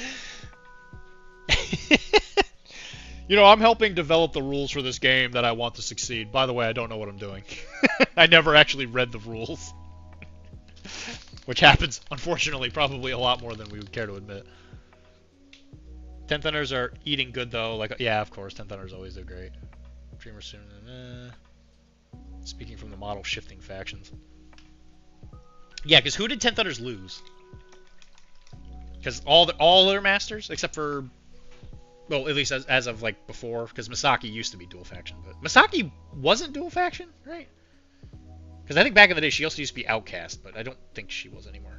Oh, and Jacob. I think Jacob was no longer dual faction because he left. Because like Huggy, or not Huggy. Huggy like got kicked out by the Neverborn or whatever. Remember when people did play tests, the 13 damage time? the punch shield thing. Yeah, I remember that. So Diablo has a strong point saying they don't know that. Well, I mean, I've done some play testing for like Warcrow, and even like just watching some of the people talk about that. I'm like, what the hell are you talking about? They're like, yeah, this is the way this rule works. I'm like, no, it's not. Did you even read it? That's not what it says. It's like, well, there's a comma. It's like, there's not an issue with a comma. There's no comma issue. You don't know how to read. You just don't know how to read, buddy. I'm sorry to tell you. You might just be an idiot. And they're always the loudest, too. They're just like... their ineptitude is just like they have to scream about it. It's just like, my dude, calm down. Read the rule. That's just what is it? What's the joke? Reading the rule explains the rule. Like if you read the rule, it explains the rule. Like, oh my God, you're right. Yeah, I don't know. I'm not ever gonna go to a weird, or at least a Malifaux like tournament. That's not like local ever. I never would have, I think, in the first place. But yeah, I'm not too strung up on it. I think I'll enjoy the game still, but I'm definitely not giving them the time of day. Weird. I don't know. They got too many things they just can't pull together. The thing is, there's the Polish player that keeps winning stuff, and apparently Weird hates his guts. Oh, that's nice. And they're trying to go into a different route for balancing the game out of spite. Good. I'm glad they're listening. I did the beta, and it was clear some people were there to just try to make their stuff better, and since it's all crowdsourced, it was bad. Yeah, I think that you have to have a very strong direction for like what you want, and you have to... That was the one thing about what we did in my playtesting was they purposely made stuff way too good. And then, like, at least from Infinity, or Corvus Belli's approach, they were like, okay, start with it really, really, really, like, really good, and then bring it down. Well, I think some companies do it the other way, like, maybe they're like, oh, yeah, let's start with it too weak and then go up. I think I prefer Corvus Belli's way of doing it, because it worked out, because I think Warcrow is actually pretty surprisingly good. Like, when we were testing it, I was like, okay, maybe they don't know what the hell they're doing. Because some of these things are like, what the hell is happening? And then, like, 1 or 2 weeks later, they would change it and be like, oh, actually, this is, like, right, pretty close to where it should be. But that was like a, you know, like a closed playtesting group.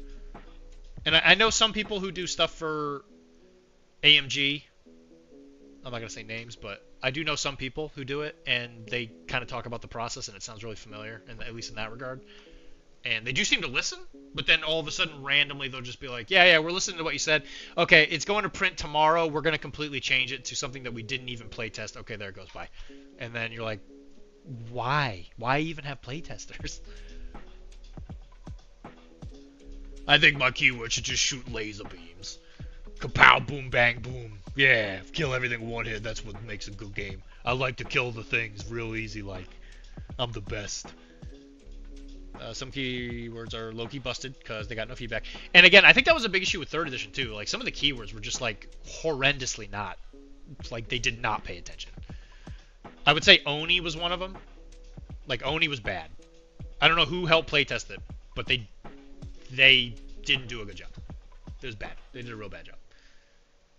I complained about a lot of bad stuff, like some of the summoning was just straight up. Yeah, don't even give a shit. Yeah, here we go. I'm not even gonna talk about it. I'm not even gonna say the S word. Not saying it. Like Nekoma, when it was released, she was absolutely mental. When Black Blood did unresisted damage, God, I hated playing against Nekoma. There's a local player who plays Nekoma almost exclusively, and I can't stand him. So he's unpleasant to play with, and Nekoma 2 was way too good. I was so sick and tired of the stupid bleed thing. God, dude, it was so irritating. So, people ignored that, just kept giving feedback and stuff they didn't need to be touched or was already overtuned. Because you would have to buy it. Like, I think a lot of people probably just tested things that they owned.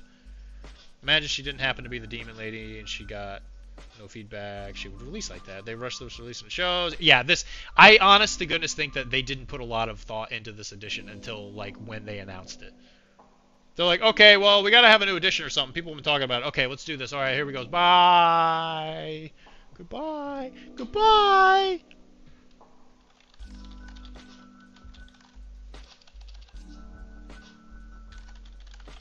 Good luck finding your dad! Good luck, buddy! You guys are just chit-chat. Man, I'm trying to catch up. By the way, thank you everybody who is hanging out with us. We got another 30 minutes till the stream's over, but I really appreciate you guys coming and hanging out with us. We got quite a little discussion going on here. Usually we talk about stupid stuff. We're actually talking about pretty interesting stuff right now. The timing of this edition needed 2 more. Wow, you think this needs 2 more years? Wow. That's a long time. The timing is horrendous with the orange man. Yeah, well, yeah. We're not talking about that. Oni got sorted way too late in 3rd, and they still haven't released Nina. No, I think Oni was worse because of the way when they redid it, it was like busted. Like the way that the rifts work, I was like, what the hell is this? I played against it sort of when we were doing an event at PAX, and I was like, holy crap, this is brutal. Yeah, they should have just had a meeting and really just pushed this edition. Yeah, they should have just had a meeting. This meeting could have been an email. We need money in GW Princeton. How can we get a piece of that? We need some of that. We need some of that pizza money. Also, the starter box, this edition is so polarizing. Sorry I didn't want to listen to this crap. Listen to this crap and read his points so much. Yeah, what's the polarizing factor? I think that the 2 factions in it are like kind of whatever. I think the Island of Misfit Toys faction's kind of funny. I absolutely adore that one of the models is literally like an angry trash can. That's cute. That's very cute. I will not buy that box though. I'm not doing it. I don't think they should pick those 2 keywords for a starter box. It's quirky, but it doesn't sell the game. Yeah. I think they just were looking for a reason to sell the 2 new factions and have people like buy them together. I think that was a model selling approach. I don't think that was necessarily like a lore or like a whatever reason. I think that was okay, we got these 2 new factions and we need to sell them. Let's do what we did with the dual master box things, or whatever the hell you want to call those things. And I think that is just the way their marketing team is like, yeah, this is how we're gonna do it. We're gonna sell these. And like, I don't think it works very well, to be honest, because I think almost everybody universally despised those dual master boxes because of just like how much people would be like, I don't play this other master. I don't want this stupid box. Why am I paying $60 for a model that I will literally never touch?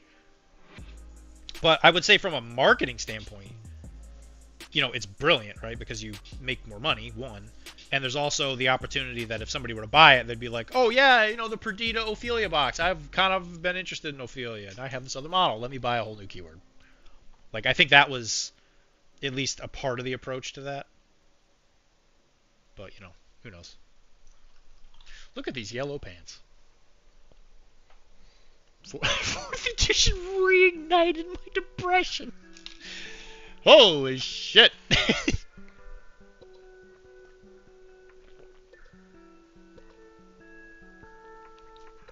I don't even remember the other faction inside. Oh, it's like the Cthulhu monsters or whatever, right? Yeah, it's like Cthulhu and trash cans. It's just kind of funny to say out loud. Yeah, then it is cute, but that wouldn't make me want to play it at all. I don't think they should pick those 2 cameras. They based the trash game model off of me. Yeah, Mike, welcome back to the stream, bud. Good to know you're here to jump in when you're needed most. That's where I stand. I love the setting. Imagine if you lukewarm on the system. You either go WTF is this, or oh my god, quirky piano bonk. No, I'm in between. 4th edition reignited my depression. Jesus. I'm sorry to hear that, man. Jesus. I hope we can make Blood and Plunder or something you really enjoy. Yeah, and there's the 3rd model in the box that both masters want. So get ready. Yeah, right. Trying to split. How do you split that box? Right. I don't think that was always the case. Some of them were always like some were better than others. Like I think the Ophelia Perdita one, like the guy in the middle was just bad, and I guess maybe family or kin or whatever family. I think family would have used it more than, or I'm sorry, kin would have used it more than family because apparently that guy was like god awful in family. Whatever. Yeah, it's dumb. I hated how they did it, but it's fine. Whatever. I still have a few of them, so I got models to build and paint. Whatever. I don't care. Nah, man. Weird needs to get into the FOMO. Yeah, classic FOMO. They already have FOMO. It's their sales. It's stupid. Release masters only. Release masters only. Oh my god. Could you imagine? If you want them, you better pay scalper prices if you don't get them on release. Steal this GW. You're always lurking. I'm glad to hear it, Mike. I'm glad to know you're always around. Every time I go to the bathroom, I know you're listening somewhere. Weird should get into the blind box market. 7 Seamus per box and 1. Oh my god. Use some soul stones, man. Yeah, for your depression. Yeah, it's good to resist some of that depression damage.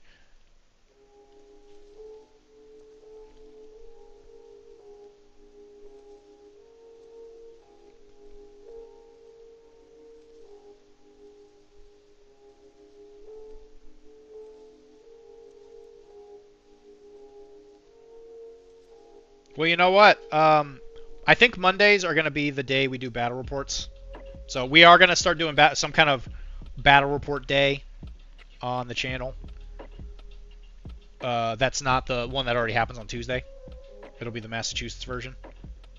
And it won't be MCP or AMG games.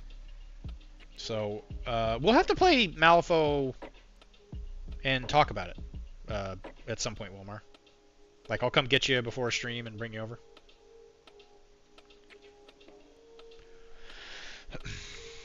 Yeah, I think the only thing that might stop me from playing games on Monday is just not having somebody to play against. No, he won't play any games.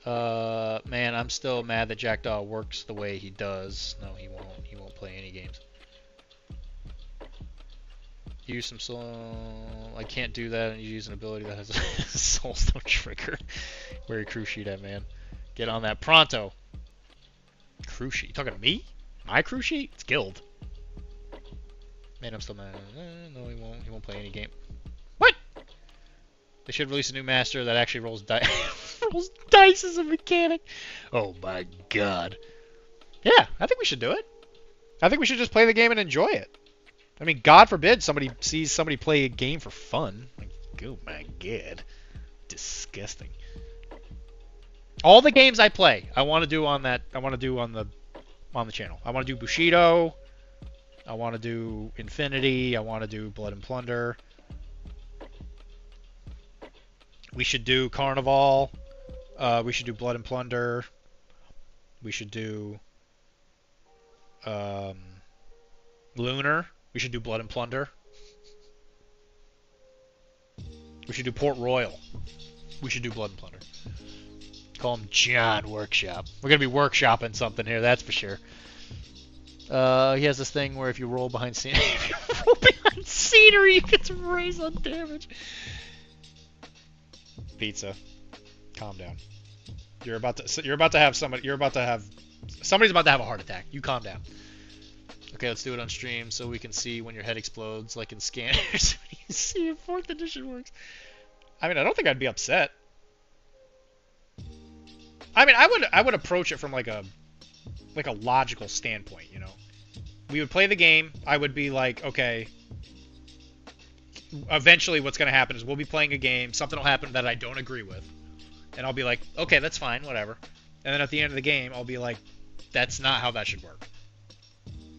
But that's what, you know, Weird has thought in their brilliantness to do, and that's okay.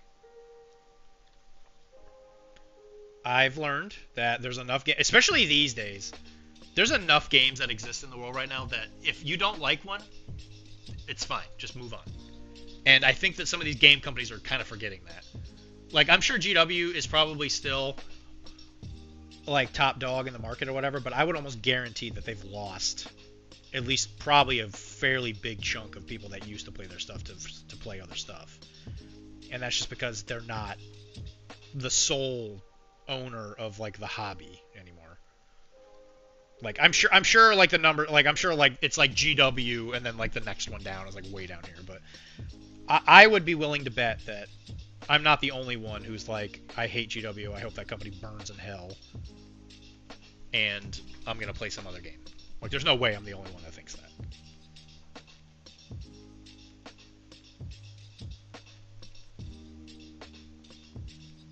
And I know I've become an old man because I'm excited for Blood and Bayonets, where I can play Peninsular War Napoleonic games. I know I've become an old man, since that's what makes me excited. that's what makes me excited these days. Is a cavalry charge into a square. Like someone trying an oyster for the first time, you don't know if it's supposed to stink, so you start to slurp that and trust it not to give you food poisoning. Yeah, I gotta say, oysters are definitely a trust. They're a trust thing. Dylan gets quiet on stream. Gets quiet on stream. Just for the record, Mike has got the right of it, where he says that I'm louder when I'm not talking. You see how GW killed Would You See What You Get? Yeah, are you talking about like how their kits are built in a way where, or like their kits and their rules, like you can't bring things that aren't on the kit? I feel like they've been doing that for years now. Like all their new kits and stuff, like the past like however long. The amount of systems that think you're gonna learn this weird basement math PDF rule set of 89 pages before getting into the first game needs to be looked at. Yeah, I'd be curious. Yeah. I think a lot of those people know they're not gonna be somebody's like first walk into the hobby. But even like GW, I feel like you can't just walk into that. Not now, anyway. Like the way the objectives and stuff work. Like one-page rules, man. It's just like, hey, you show up, you got some models. You want an objective? Sure, I guess. Whatever. Who cares? Kill each other. Go. Like that's fun. That's just like mindless fun. And if you want objectives, they have it. Trust me, man. Once you understand how the Dumpleford phase works, the Dumpleford, it goes way smoother. It's so much better. It's such a good game. It's so much better than all those other stupid games you play because it includes the Dumpleford.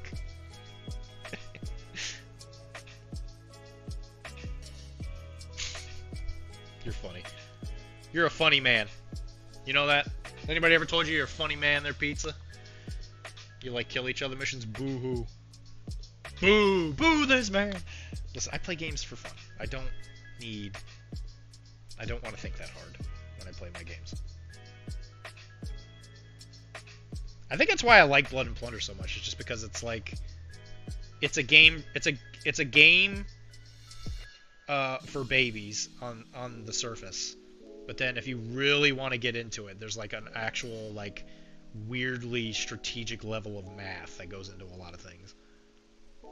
And I don't know why that just tickles me as much as it does. You're just like, oh, this is nice. This is nice. So I can play a game with Kara and not use my brain. Or I could really get kind of nitty-gritty and think to myself, okay, yeah, do I want the 17th or 18th edition, or do I want the 17th or 18th century style privateers because they offer two different kinds of things? And I'm just like, oh, okay, that's fun. A guy in Spain was demoing his game, right? He set up an event, the whole thing, got Miles May train, the whole thing, and then on demo, and then a demo turns out he still didn't think of how it worked. Interesting. I need objectives, man. I can't with this kill each other crap. I mean, it's fine. Like, I think having a simple objective is fine.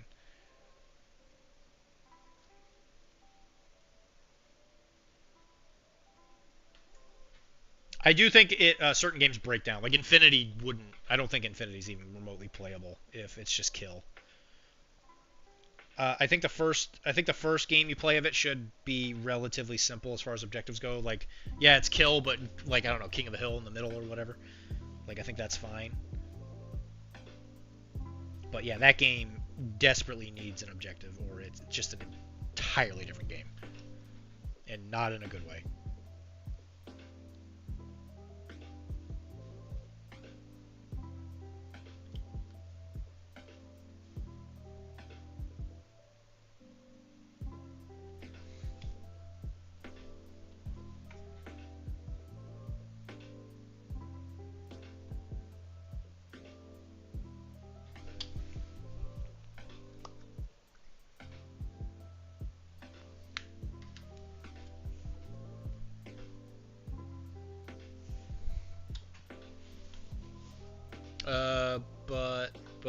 But, you know, if you happen to draw the objective card that tells you to kill something in a suboptimal way to get VP. Those are half the missions for Infinity. Yeah, kinda. They go kill the other guy, except, there's a nasty cold. Nasty cold! Gotta love Frostbite, baby. Do a backflip, move back, forth, and then do a single point of damage if you want to score. Get a load of this turn, bucko. Yeah. And you better like it. Go kill Spono, but there's this nasty little guy who, if they get too close to him, he attacks you once and then he turns on the radio for his tunes.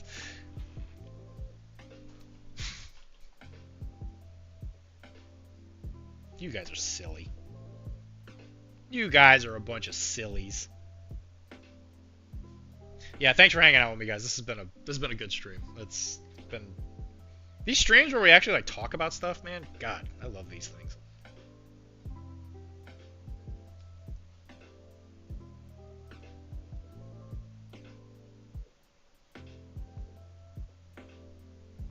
And I will probably finish this guy before I go to bed.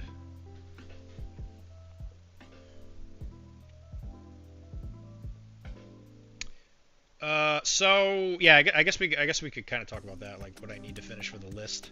So I think I made my list for the event,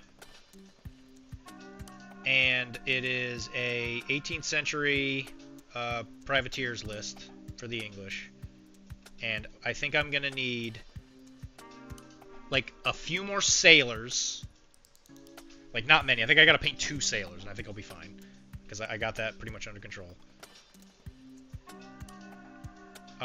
And then I gotta paint, like, so 7 plus 6 is 13, so I need 13 Buccaneers, and right now I got 5, I think. 5 or 6. So I need, what's 13?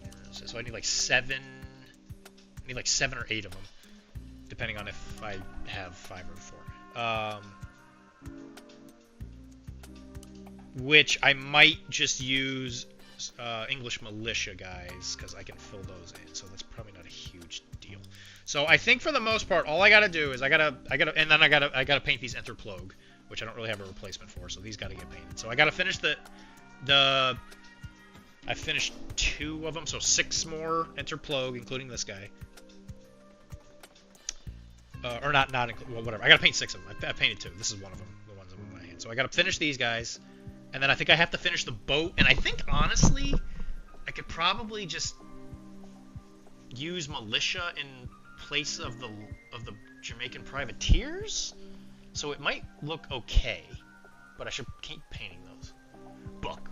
There's no Buccaneers in 18th century lists, man. I don't like it. Long booters, or I'm sorry, freebooters, the English version of Buccaneers, they're just not very good. I hate them. I like to use them and they're fun, and I will use them locally for fun lists. But they're just, I don't know, they're just they're just too expensive. There's just too many points. You're just paying for stuff you don't use enough. Like, I think points-wise, they're probably appropriately priced. I just don't get my money's worth out of them, because they just can't be everywhere at once.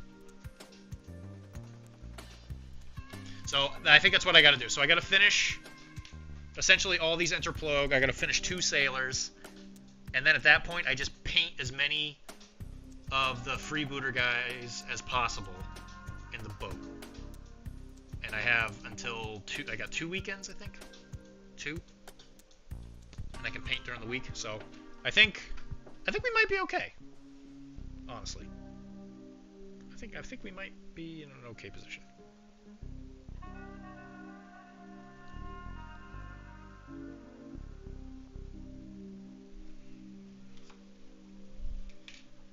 And we're going for best painted, baby.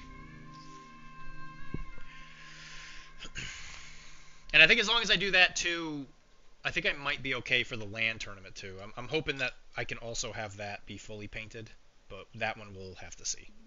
Because if I use English militia, I might have enough English militia where it's okay. If I use like expensive units, because I'll probably just run Morgan's Buccaneers. There I'm going to use Buccaneers. Mr. Chris.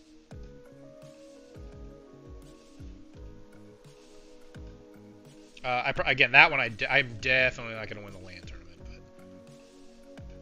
but it'll be fun. I'll bring some goof.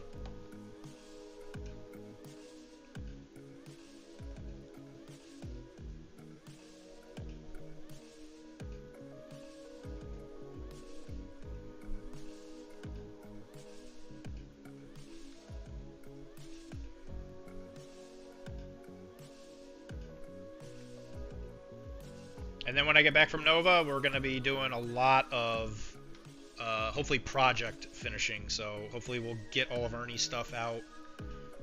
We'll do a bunch of stuff for Mike. We'll do Chris's. Chris gave me a couple models to paint for Infinity, and I guess I'll just kind of paint more the Blood and Plunder stuff in the background, just so I can keep staying on top of it, so I can go to events and all that. But might not be a whole lot of that being painted on the stream. I know that I got Malifaux stuff in the mail, because a friend of mine went to Gen Con and he really wanted me to paint a couple things for him. So I'll probably throw those in there.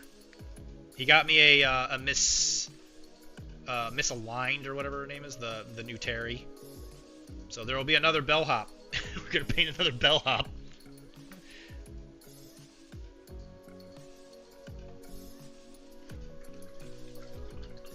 No bucks. 18th century is dildos. There are Buccaneers, but they're always support, and unless you play French, because I think you can get later Flibustiers. Later Flibustiers are actually pretty good. I think the French Buccaneer stuff keeps going. The English ones are like, they become veteran Buccaneers and they cost 8 points a model, and you're just like, oh god, it hurts. And you have Jamaican privateers, which they're essentially like bad. They're just bad freebooters, but they're like way cheaper. So I guess it depends on your interpretation of the word bad.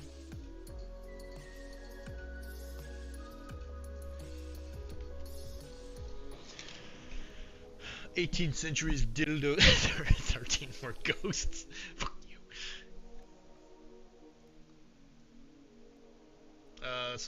Skirmish games period. I hate when they pull. I don't mind pushing a button. Hell, I've dropped a scheme marker or two in my time. One of the latest examples I can think of the whole do a silly thing to get the fourth one, where you got to be elevated. Yeah, I've heard about this one. Like, yeah, they have like I kind of appreciate that they included some stuff for like height. I think being able to move around the board easier is definitely a good thing, but they kind of really went in on it, which is odd in my opinion. Like, okay, you're doing a logic way, but now your guy needs to get on top of a box or do some silly dance moves, I guess, to get your VP. It's about sending a message, Pizza. It's not about killing, it's about sending a message. Just more of, hey, we sell boxes that fit this new rule set, please. Please buy. Please buy book. Please buy model, please. Please do.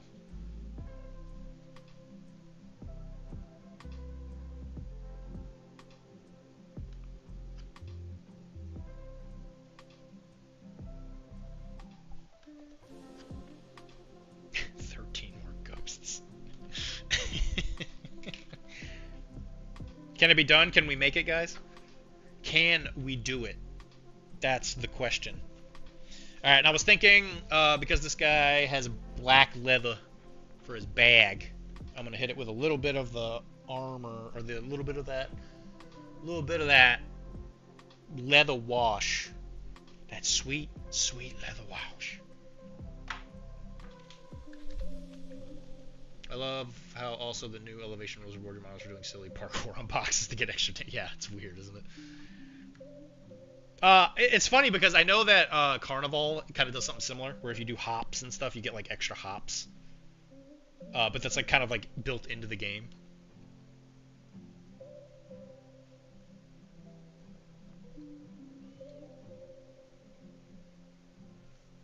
Hey man, Carnival might be the new Malifaux.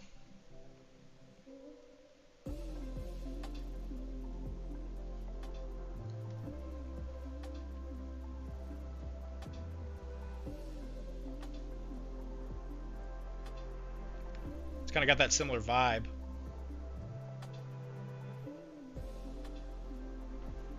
It also has Cthulhu in it.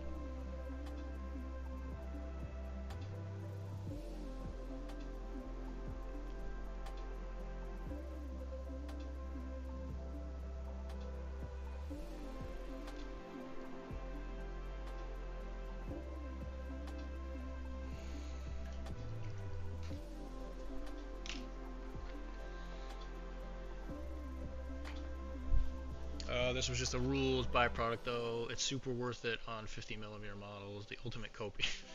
I love that word, copium. It's using weird models on one page.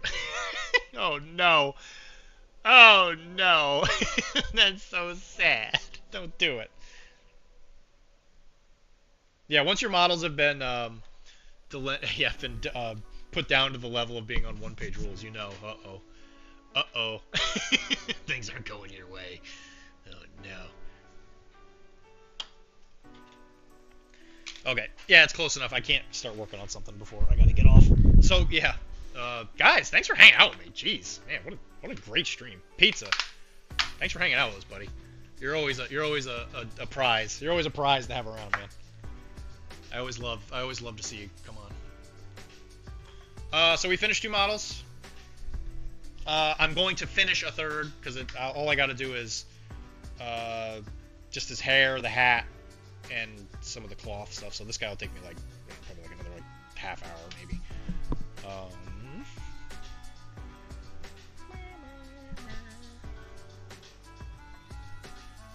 You know, I would lose my there it is. I would lose my ass if it was not attached. I want your ass, Morgan. I don't shut up. It's detriment to the puzzle. Well, it's a privilege to see it here. So there's one Interplogue. He's got himself a gray jacket, having a great time. He's got himself a big boom bomb. Oh, actually, I should probably paint the fuses. Yeah, I think I gotta paint the fuse on these actually. Is that a fuse? Is there a fuse?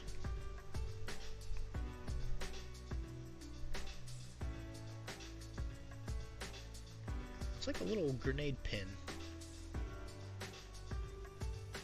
I'm just gonna leave it. I'm just gonna leave it. Not even worry about it. So, yeah, Mr. Guy with the stink bomb. He's got himself a stinky boom boom. Come out pretty good. Then we finished a freebooter or a Jamaican privateer, whichever one you want to use. Any day now, camera. Also came out pretty good. Went with the gray jacket. Got a blue beanie thing.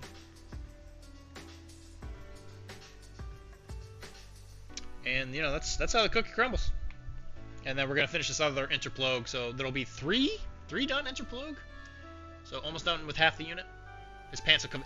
As someone who has now worn pantaloons, they are insanely comfortable.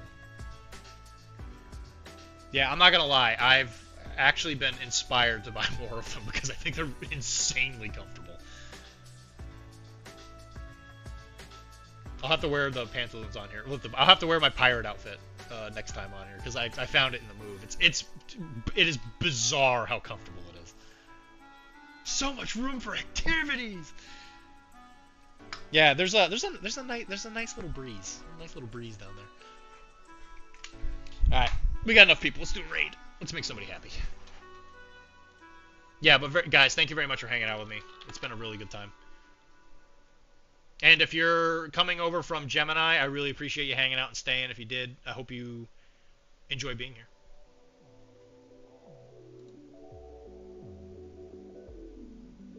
Let's see what we can find. Hey, look, that's me.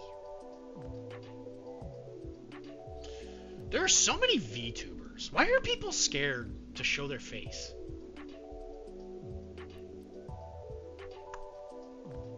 I've never understood that.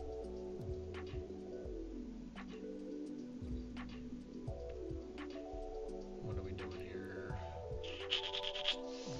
Looks like building Gundam.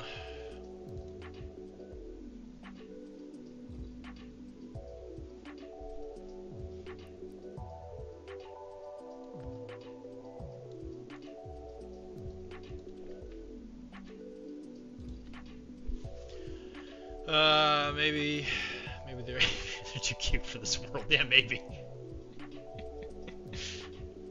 I know I am. You sure are, Pizza. You're a beautiful man. Your wife's a lucky lady. Nope, that's not what I did. Guys, thank you very much for joining me. I love you guys. Thank you very much for just hanging out with me. Give him the old Dr.D razzle dazzle when you get over there. I'll be over there for a little while. I gotta figure out what I'm doing. I gotta go eat. I didn't get dinner. I didn't eat dinner today.